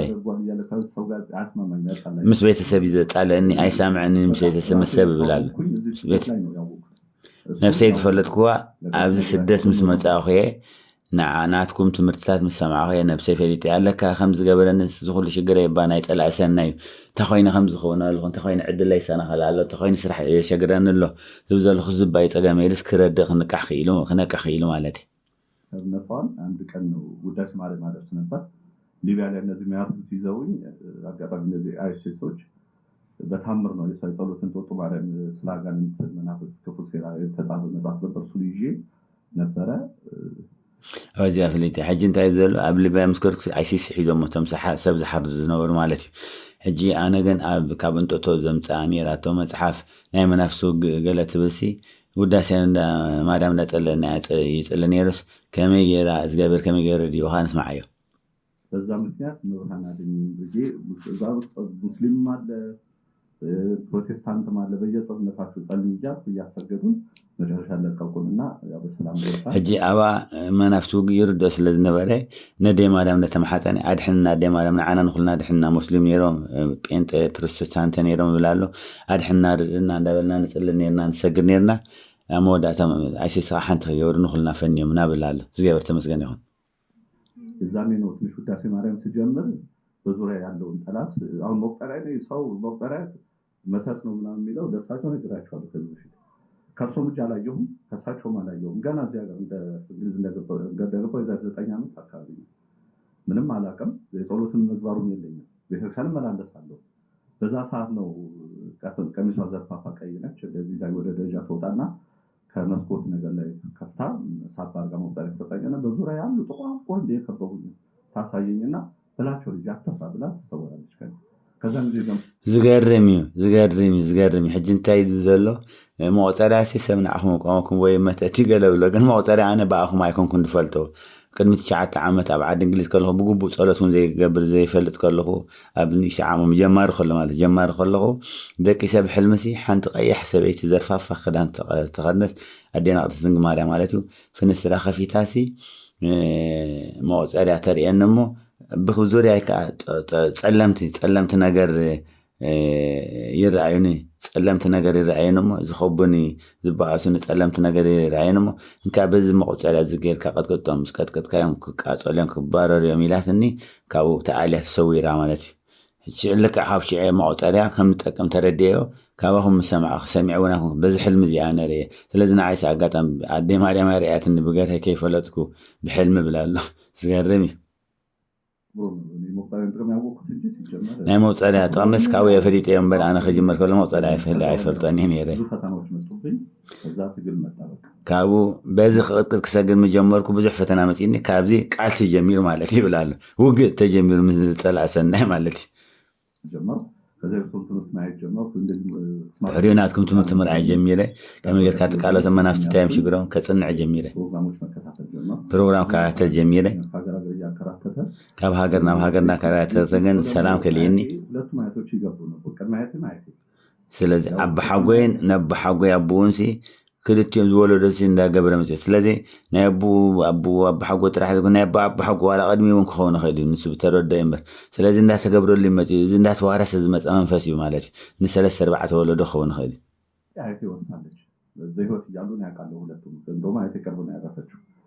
ሕጂ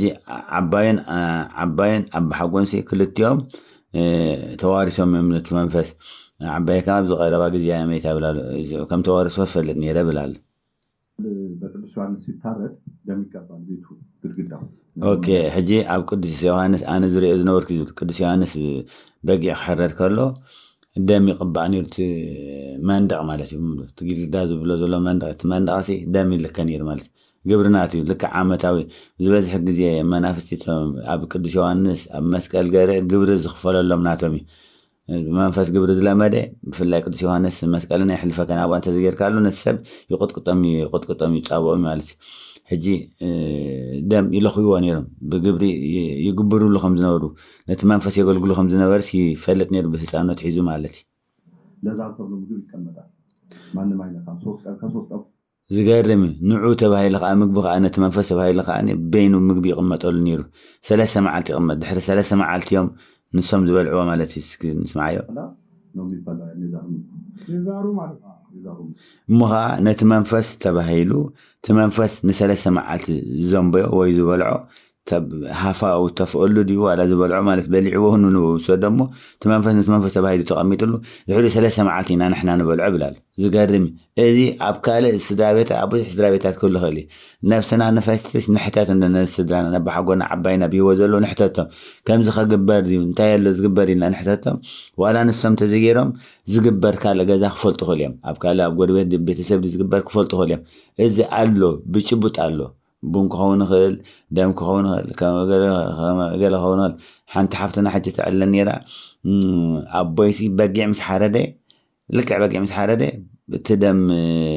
መትሓዝ ገይሩ ሸሓነ ዲቡ ገለ ይቕበሎ እሞ ልክዕ ብውዑ ይኸሎ ናብ መሊልኽ ማለት ዋንጫ ንብሎ ናብ መሊልኽ ናብ ዋንጫ መሊኡ ብሙሉእ ይሰትዮ ብዋንጫ ሙሉእ ደም ሰትዮ ነይሩ ኢላ ትዕለን ነይራ ሕጂ በስ ደስ ይብለኻ ወይ ሕጎስ ዝገርም እዩ ብጣዕሚ ዘፈንፍን እዩ ከዓ ዝሕዝን ነገር እዩ ደሙ ምን ላይ ነው የሚቀበል ሞየት ነው አርሜት ነው ደማሚት ቦጀ ምን ይያለ በቃ ዛሩ ሲሰጡኝ ራሱ ዛሬ አታስነሳብኝ ምናምን ብሎ ይጠይቅ ሕጂ ኣበይ ምዝን ትደም ዝግባእ ነይሩ ቦጀዲዩ ደማሚት ዱ እንታይ ወይ እንታይ ዓይነት መንፈስ እዩ ምስ በሉ ወይ እንታይ ዓይነት ባህሪ ዘርኢ ነይሩ ሰሉ ዛርዩ ምክንያቱ ኣነ ሓደ ግዜ ክቋም ከሎ ታለ ካብዚ ወይ ከም ዝግበር ኣይተፅመንስ ዛሬ ኣይተላዕለለይ እዮም ዝብሉ ነይሮም ብሓጎ ይብላሉ ዛሬ ኣይተላዕለለይ ቆላ ኣይተላዕለለይ ማለት ዛሬ ኣይተላዕለለይ ይብሉ ነይሮም ያው ልጅነትም ስላለ ሳደብ ነበር ባለማወቅ ቆልዓ ስለ ዝነበርካ ኣነ ሕጂ ከይተረድአኒ ንምንታይ ከም ዝገብሩ ኢለ ትፃረፍ ፃረፍ ነይረ ብላሉ ኣይርድአኒ ኹም ብል ነይረ ንሶም ከዓ ታለ ዛሬ ኣይተላዕለለይ ታለ ልቑማት ገለ ዓይነት ብለው ቋይቕዎ ነይሮም ማለት እዩ ሰውነቱ ይከበራል ያው ባለማወቅ ነው ከዛ በኋላ ስደት ተጀመረ በቃ ድሕሪ ምስ ዓበየ ስደት ተጀሚሩ ብህፃን ዳርጋ ወላ ብንሽገር ኣብ ሓደ ቦታ ክረግዕ ኣይከኣለን ያው ከጣዖት የተነሳ ኤፍሬም ሲጋጠም ምን ሆነ ማለት ነው በቃ ተበታተነ በየምድረበዳ ስለዚ ኣቦና ኤፍሬም ዝበሃል መፅሓፍ ቅዱስ ዘሎ ዘርእና ኤፍሬም ከዓ ከምኦም ተበታቲኖም ምክንያቱ ናይቲ ጣዖት ወለዶ ስለ ዝነበሩ ከምኦም ተበታቲኖም ክንደይ ሽግር ፈጢሮም ኣብ መፅሓፍ ቅዱስ ዘሎ ማለት እዩ የበረሃው በየሸለቆ ኣብ በረኻ ኣብ ጉድጉዳ ኣብ ቆላ ኣብቲ ከበሳ በሞት ጨረሱ ብሞት እዮም ካብ ወዲኦም ኣብዚ ዝኸዱ ወይም ዝሞቱ ነይሮም በቃ ከቤተሰብ ላይ የተረፉ ምንም አሁን ሴት እንጂ ወንድ የለም ብዙዎቹ እንደዚህ ይሁም ሕጂ እዚ ከዓ እዚ ዛር እዚ ፀረ ኣወዳት እዩ ከዓ ዝበዝሕ ንወዳት እንዲ ዘጥቅዕ ብፍላይ ዛር ኣብ መቕታልቲ ዝበዝሕ ኣብ ብዙሕ ታሪክ ክሰምዖ ከለኹ ዝላፋለፉ ብዙሓት ክሰምዖ ከለኹ ወዲ ኣወዳትና ወዲእዎም እዮም ዝብሉ ከምኡ እዮም ዝብሉ ሕጂ እዚ ከዓ ካብ ቤተሰብ ሙሉእ ኣነ ዳርጋ ተሪፈ ወዲ ኣነ ተሪፈ ደቂ ኣንስትዮ እምበር ወዲ ዝበሃል የለን ብላ ኣለፍቲ ስድራ ቤቶም ማለት እዩ ተዓደቶም ክኾኑ መይቶም እዮም ኩሎም ባያቴ በኩል ያሉ የአባቴ ወንድሞች አባቴ ክርስቲያን ናቸው ብሓጎይ ዘሎ በቦይ ዝመፁ ብናይ ኣቦ ስድራ ቤት ማለት ክርስትያኖም ኦርቶዶክስ እዮም ግን ገሊኦም ኣብ ማይ ወሲዱ ይቐትሎም ንገሊኦም ማይ ወሲዱ ቀቲሎም ገሊኦም ኣብ ገረ ይፅድፎም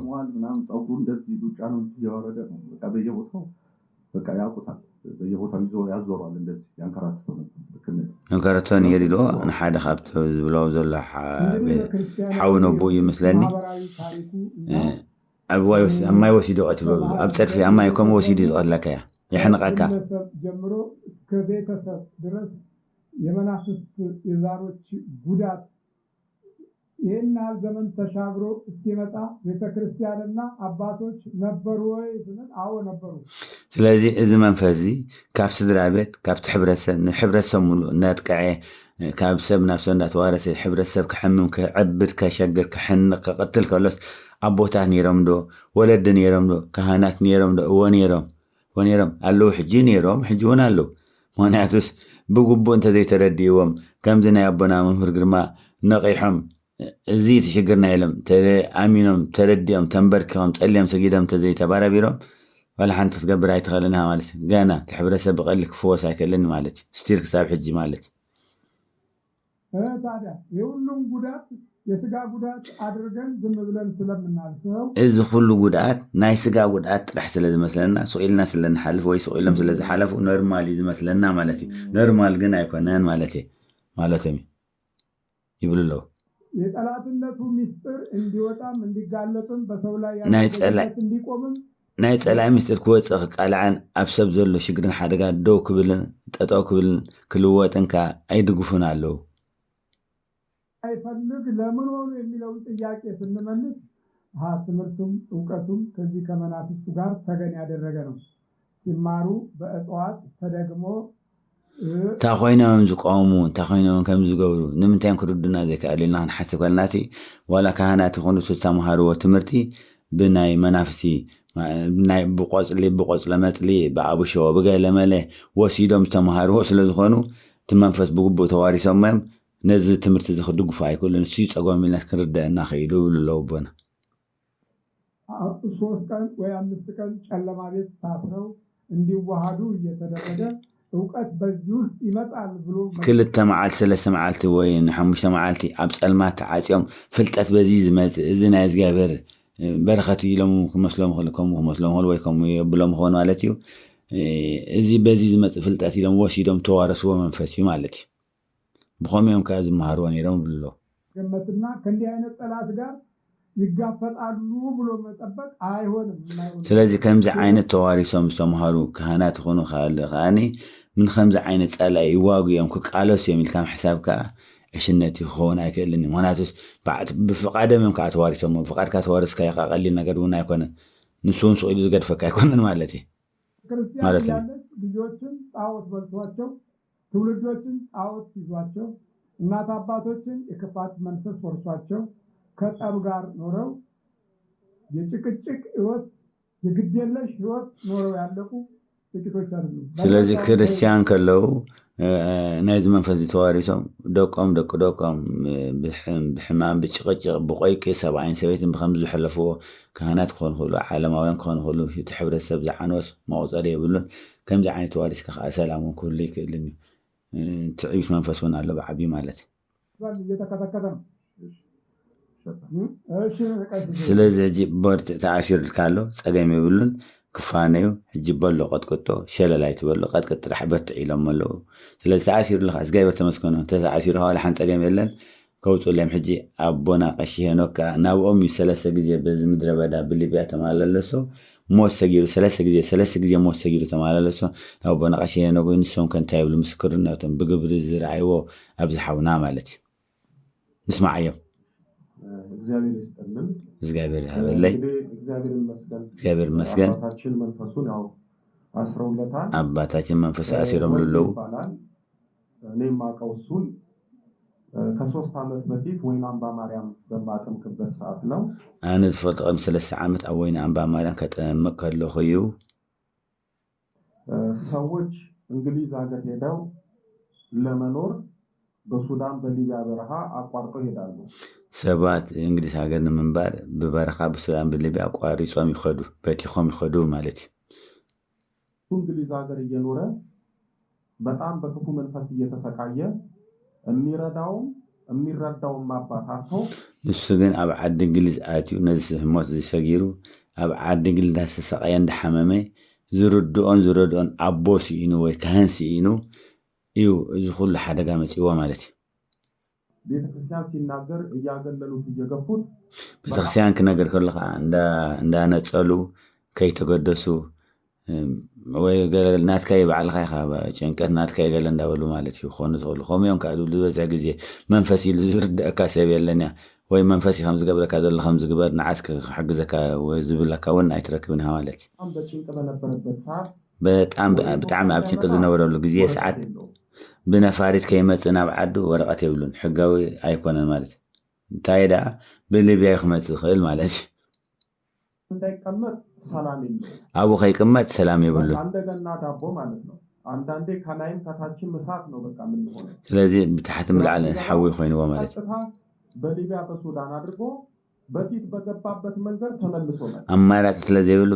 በሊቢያ ገይሩ በባህር ገይሩ በታዛ አትወላ ተመልሶ በአመት እዩ ደግሞ አስቸገረው እንዲህ ያደረገ ሶስት የተመላለሰ ካልአይ ጉን መስገሮ ክልተ ግዜ ሰለስተ ግዜ ከም ታገበ ሰለስተ ግዜ ተመላልሱ በሊቢያ በረኻ ማለት ከይድዎ መጽዮ ማለት ዝገርም ናይ ዝወዲ እዮም ዝሉ ዘሎ ኣቦና ናይዚ ጽንዓት እዩ ካልኣይካ እምነት እዩ ኣብ እምነት ዘለዎ ሓይልን ነፍሱ ኣጽኒዑ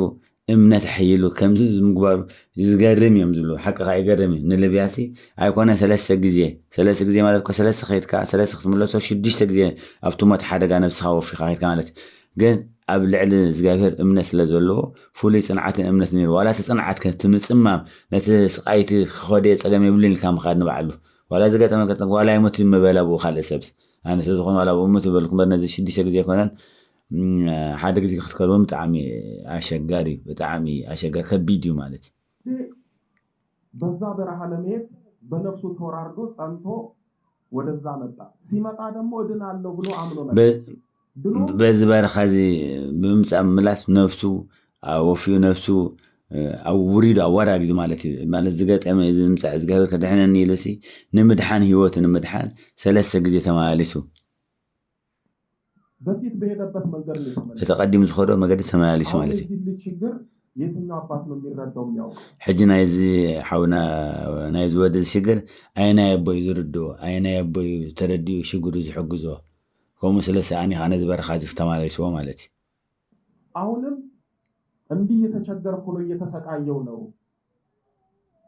አባታችንን ማግኘት ፈልጋለሁ ካንተ ጋር ልምጣው ያለኝ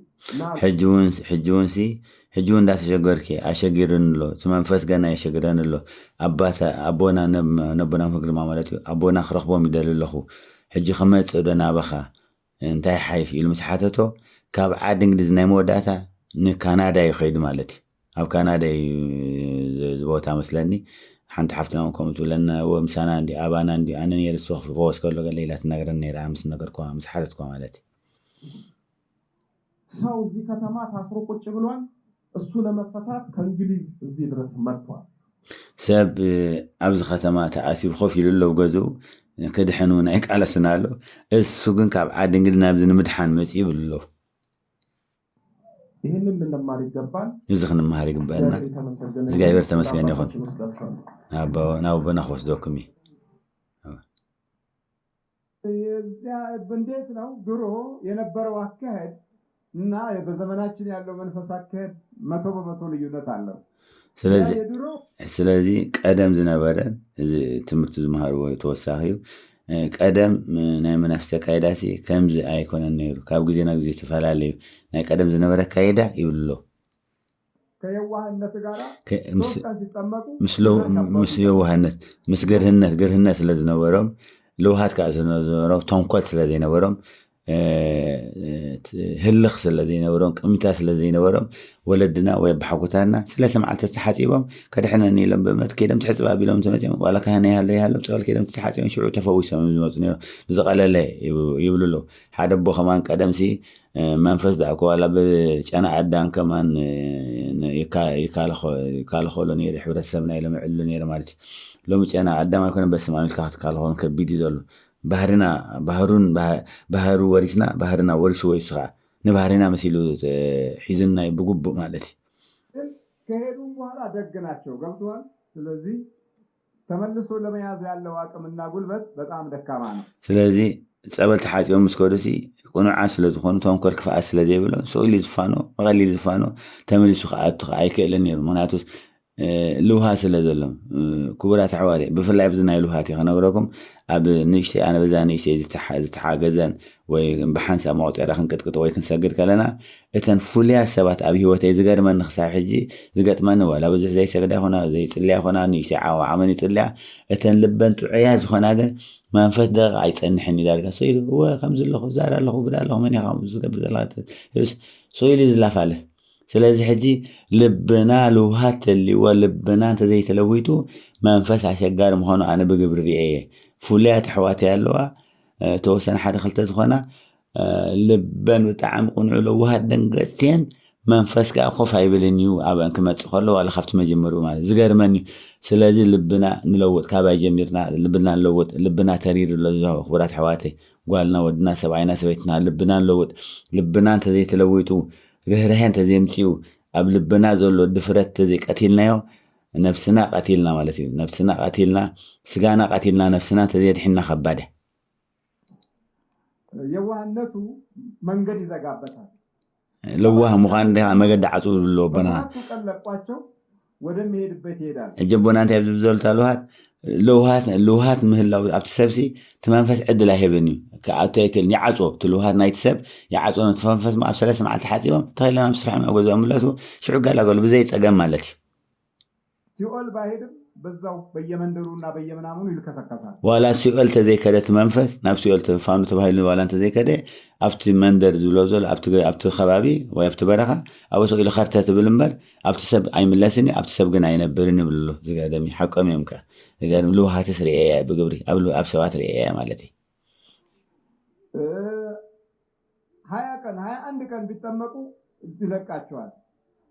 اسران حدن عمت اسران حدن معلت تطمقوا يرقبوا كسيطانو فلفوا يقربوا لومي يقرفهم ولدنا قلل بخمزيم زنورنينو لومو كن كابسم لعل شيطان يخفي زولو سبب على شيطان تلويته بلولو ببهري بتاباي بسمعيت بهلق بكمتا بقتلو عدن زوزو عبدو عدل وسد عدل امس فلتات وسد بخمزي እዛ ቤት ውስጥ ስትደርስ የሚመጣው ነገር ያቃል ነጭናጫ እንደሆነ ያቃል ትዕቢተኛ እንደሆነ ያቃል ነገረኛ እንደሆነ ያቃል ስለዚህ ወጻይል ካይ ወጻይል ከልካ በቀሊዝ ወጻይ ፈነ ሆናት ስለኸኛ መኻን ካፈለቲ ትዕቢተኛ መኻን ካፈለቲ ነጽናጫ መኻን ካ ተቋይቆ መኻን ካ አሸጋሪ መኻን ካፈለቲ ሕጂ ሰቂሉ ዝወጻይ ኮነ ማለት አሸጋሪ ብሎሎ ባህሪና ይተዋሪሱ ከይተረዳና احنا ሰይጣኒና ተቀይርና ማለት نحنا سبينا سبينا ونبل ግን ባህርናቱ ከይተረዳና ተዋሪስና ኢና ማለት ነዲቁና ይኻበጽ አናት ሒዙ ነዲቁ نبهرنا سيطان كان بهرنا مسيل عبينا في بهرنا تونا مالتي دفرت على الميدنا مالتي كلنا لبونا حلنا تتحيد لبونا تتحيدنا قبل لبنا انت كم دول فلتي هلخنا فلتي سمعتنا فلتي مالتي እነዚህ ሀብቶቹ ከውስጣችን ሙልጭ ብለው ካልጠፉ اذا ሀብቱ ዚኦም እዞም ህልቅ ቂምታት ዕብየት ንዕቀት ገለ ዝበሃሉ ስስዐ ገለ ዝበሃሉ እዚኦም ካብ ልብና ጽርግ ኢሎም ከይወጹ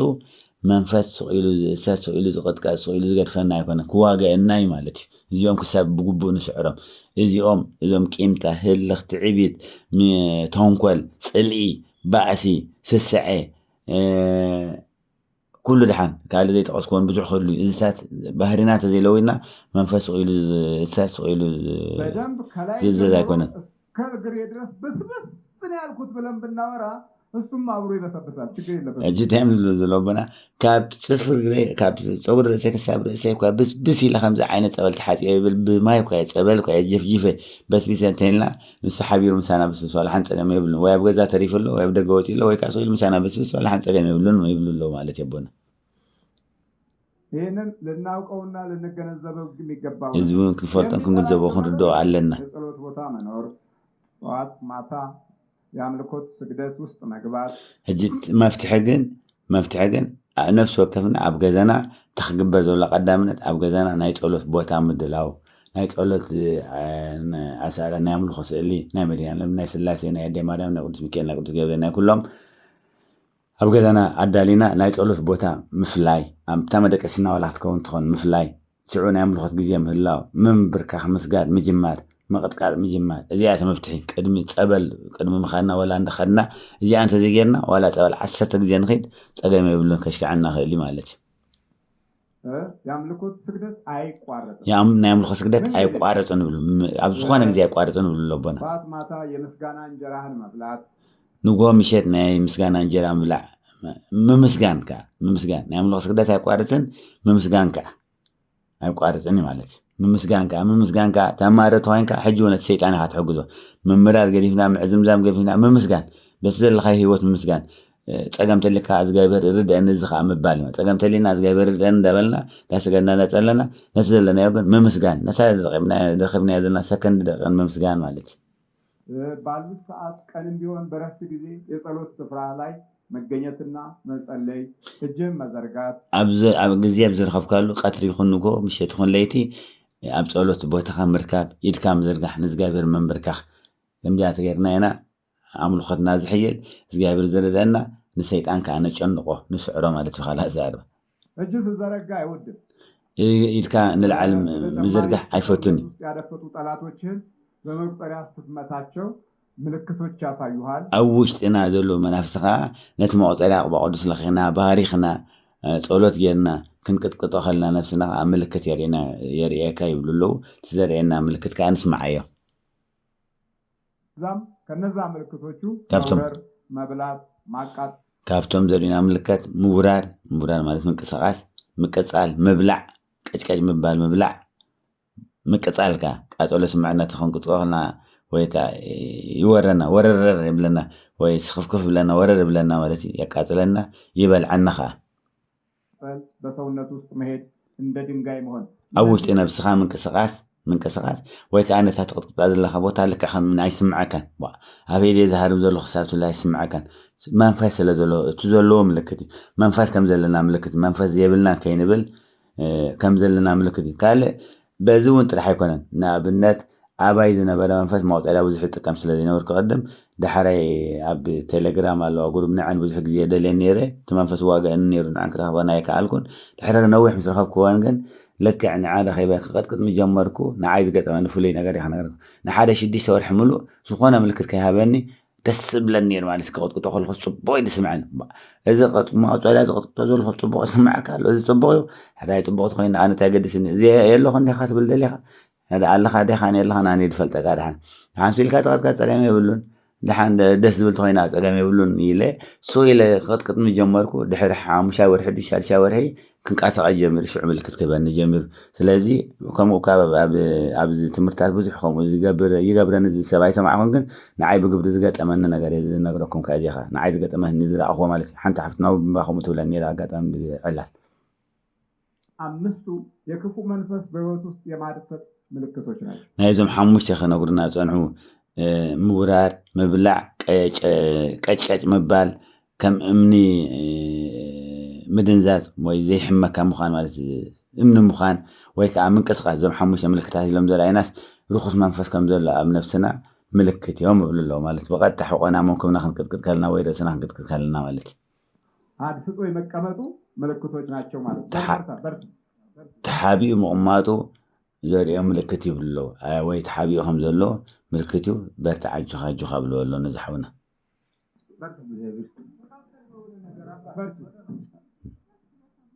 برتي لما منو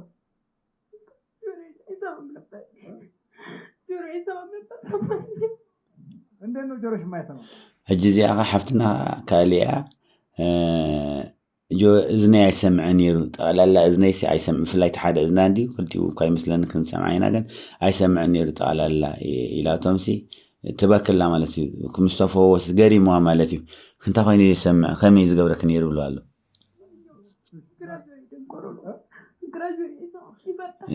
ጸጋማይ እዝኒ አይሰምዕ ነይሩ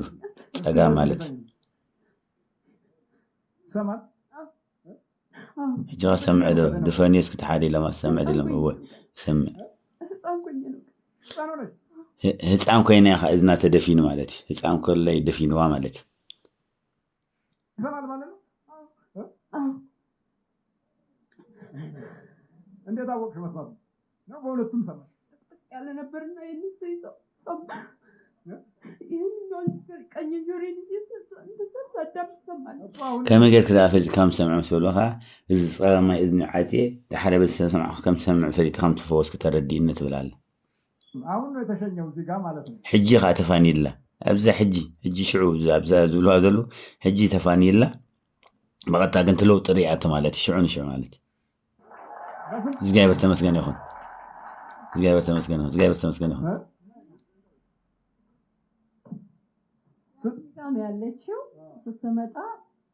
መጀመሪያ የምትሰማ መስላኝ ነበር ስጠራት ቆይታ ነው የምትሰማው ምን ነው ስላት ይሄ ጆሮ ያመኛል አለች አይ ይሄማ የሆነ ነገር ይኖራል ቅባ ቅዱስ ይደረግልሻልና አቤት ጸሎት ቤት አስገብቼ ቅባ ቅዱስ አደረኩላት እነሱማ ሲሆን የባሰ ይመግላል አለች እዚህ አጂ አንዲያ هجي انت تصوع هاجر الله خلصي بينات بالسدة يا مثل ان بنيلاب كالعادي هجي كعله خلاص يسمعني نخزل هتولك يسمعك طبعا كتولك تسقام اذني وكيسمعني يشجرني له اما سوق هم تخونس قال شجر على مالت نعسك وبا قدس قبل الكيلا وبا قدس قبل لا تدلوس لانه هم تخوين دا قاسلني زغاده تسقام አይደለም ገሌላ ነው قبل الكيلا وبا قدس يدلا كم يدانا بزمتياتا مالتي اديه ለጊዜው ወስዳ ሶፊ አስጠረገችላት ከዛም በኋላ ቅባ ቅዱስ እየተደረገ ከዛ ጸሎት መጀመር አለብሽ መጸለይ አለብሽ መስገድ አለብሽ አልኳት ያው እየጸለየች ምን እያለች እያለ ስትመጣ ፈነዳ ስለዚህ ሕጂ ቅባውድ ጥራሕት ክስግድለካ ክጽልይለክ ከምዚ ክትገብርለክ ኢለ ምስ ነበርኳ ድሕሪኡ ክጽልህ ዝጀምር ክጽልህ ክሰግድ መጀመረት ሕጂ ብዚ ምስ መፀ ከዓ ተቃሊዑ ተተኪሱ ትብል ኣላ ተተኪሱ ማለት እዩ ተተኪሱ ማለት ተቃሊዑ ኣብየት ኢሉ ወጪ ከዓ ከይፈትወ ተኣዚዙ ማለት እዩ ተቃፂሉ ወጪ ማለት እዩ ብናይ ሓባር እዮም ብሓባር ምስላሴ ስም ናብ ሲኦል ኪዶም ፋኒ ንበይና ኣይኮነን ብሓባር እዮም ኣፋንዮም ብሎም ኣብቲ ናይ ሓባር ቦቶም ወጪ ኢላ ብቐጥታ ማለት እዩ ዝገርም እዩ ዝገብር ተመስገን ይኹን 15,000 ኣጋንንት እዮም ተስፋንዮም ላ ትብል ኣላ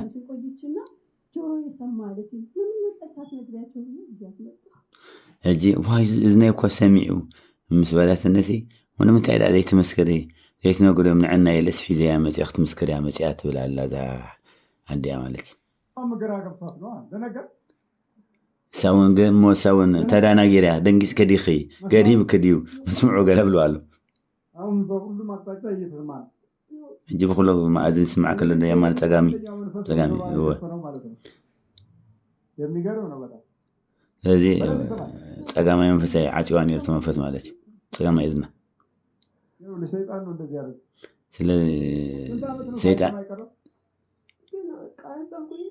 ሰይጣን ይኸምኡ ጌርኪ ህፃን ክንደይ ዓመት ከምኡ ጌርክ ተልዋሲ ወኻብ ህፃን ከለኹ ቤት ትምህርቲ ከይደ ሓደ ግዜ ይሰምዕን እንተኮይነ ከምኡ ዝኸውን ዘሎ ክብል ነይረ መምህር ዝነግረንስ ኣይሰምዕን ኣይርድአን ኣይሰምዑን በልበርቲ ሰውን ዕድለኛ ክብሉ ኣሎ ነዲኻ እግዚአብሔር ተመስገን ይሁን በጣም ደስ ይላል በጣም የነገርኳት ችግር ይኖራል ጸልይ ስላት ብዙ ጊዜ ይሻተልም ነበረ መስገድ ጀመረች ይሄው እግዚአብሔር ይመስገን ዛሬ ዳኒ ብዙ ጊዜ ሕራይ ትብል ነይራ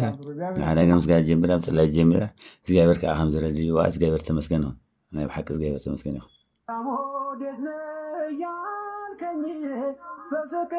ስለዚ እቲ ታሪክ ኣብዚ ተወዲኡ ኣሎ ክቡራት ኣሕዋተይ ሕጂ ናይ ፀላእ ሰናይ ውግእ ተረዲእና መስመር ተዚሒና ቤት ፀሎት ሃሊና ምስጋድ ምፅላይ ብግቦ ዘይጀሚርና ናይ ዛር መንፈስ ካብ ስድራና ዝመፀ ብሰብ ዝለኣኽ ዋላ ክኸውን ንኽእል ገለ ክኸውን መዓልታዊ መንፈስካ ዝመፅእ ቡዳ ኮይኑ መፅእ ናይ ዛር ኣሎ ብዓብዩ ንሱ ከዓ ዝስሕበልና እቲ ናይ ዛር ቡዳ ይኹን ናይ ዛር ቡዳ ይኹን ዛር ዓይነጠላ ናይ ዛር መንፈስ ንሱ ከዓ ካብ ደገ እውን ዝስሕበልና ስለዚ መንፈስ ኩሉ ግዜ ከም ስለ ዝኾን ክቡራት ኣሕዋተይ ሰብኣይና ሰበይትና ብተኻለን መጠን ንስገድ ንፀሊ እቶም ዝነቓሕና ንቃሕ እቶም ዘይነቓሕና ከዓ ንሰባት ከዓ ነንቅሕ ከምኡ ጌርና ምቅላስ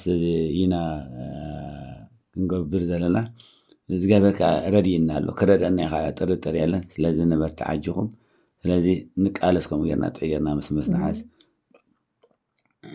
ጌርና መስመር ዝሓት ንቃለስ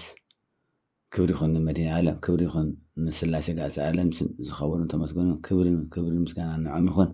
ስለዚ መደብና ኣብዚ ወዲእና ኣለና ስብሃት ለእግዚአብሔር ለወላዲቱ ድንግል ለመስቀሉ ክቡር ሰላም ኩን ኣሕዋት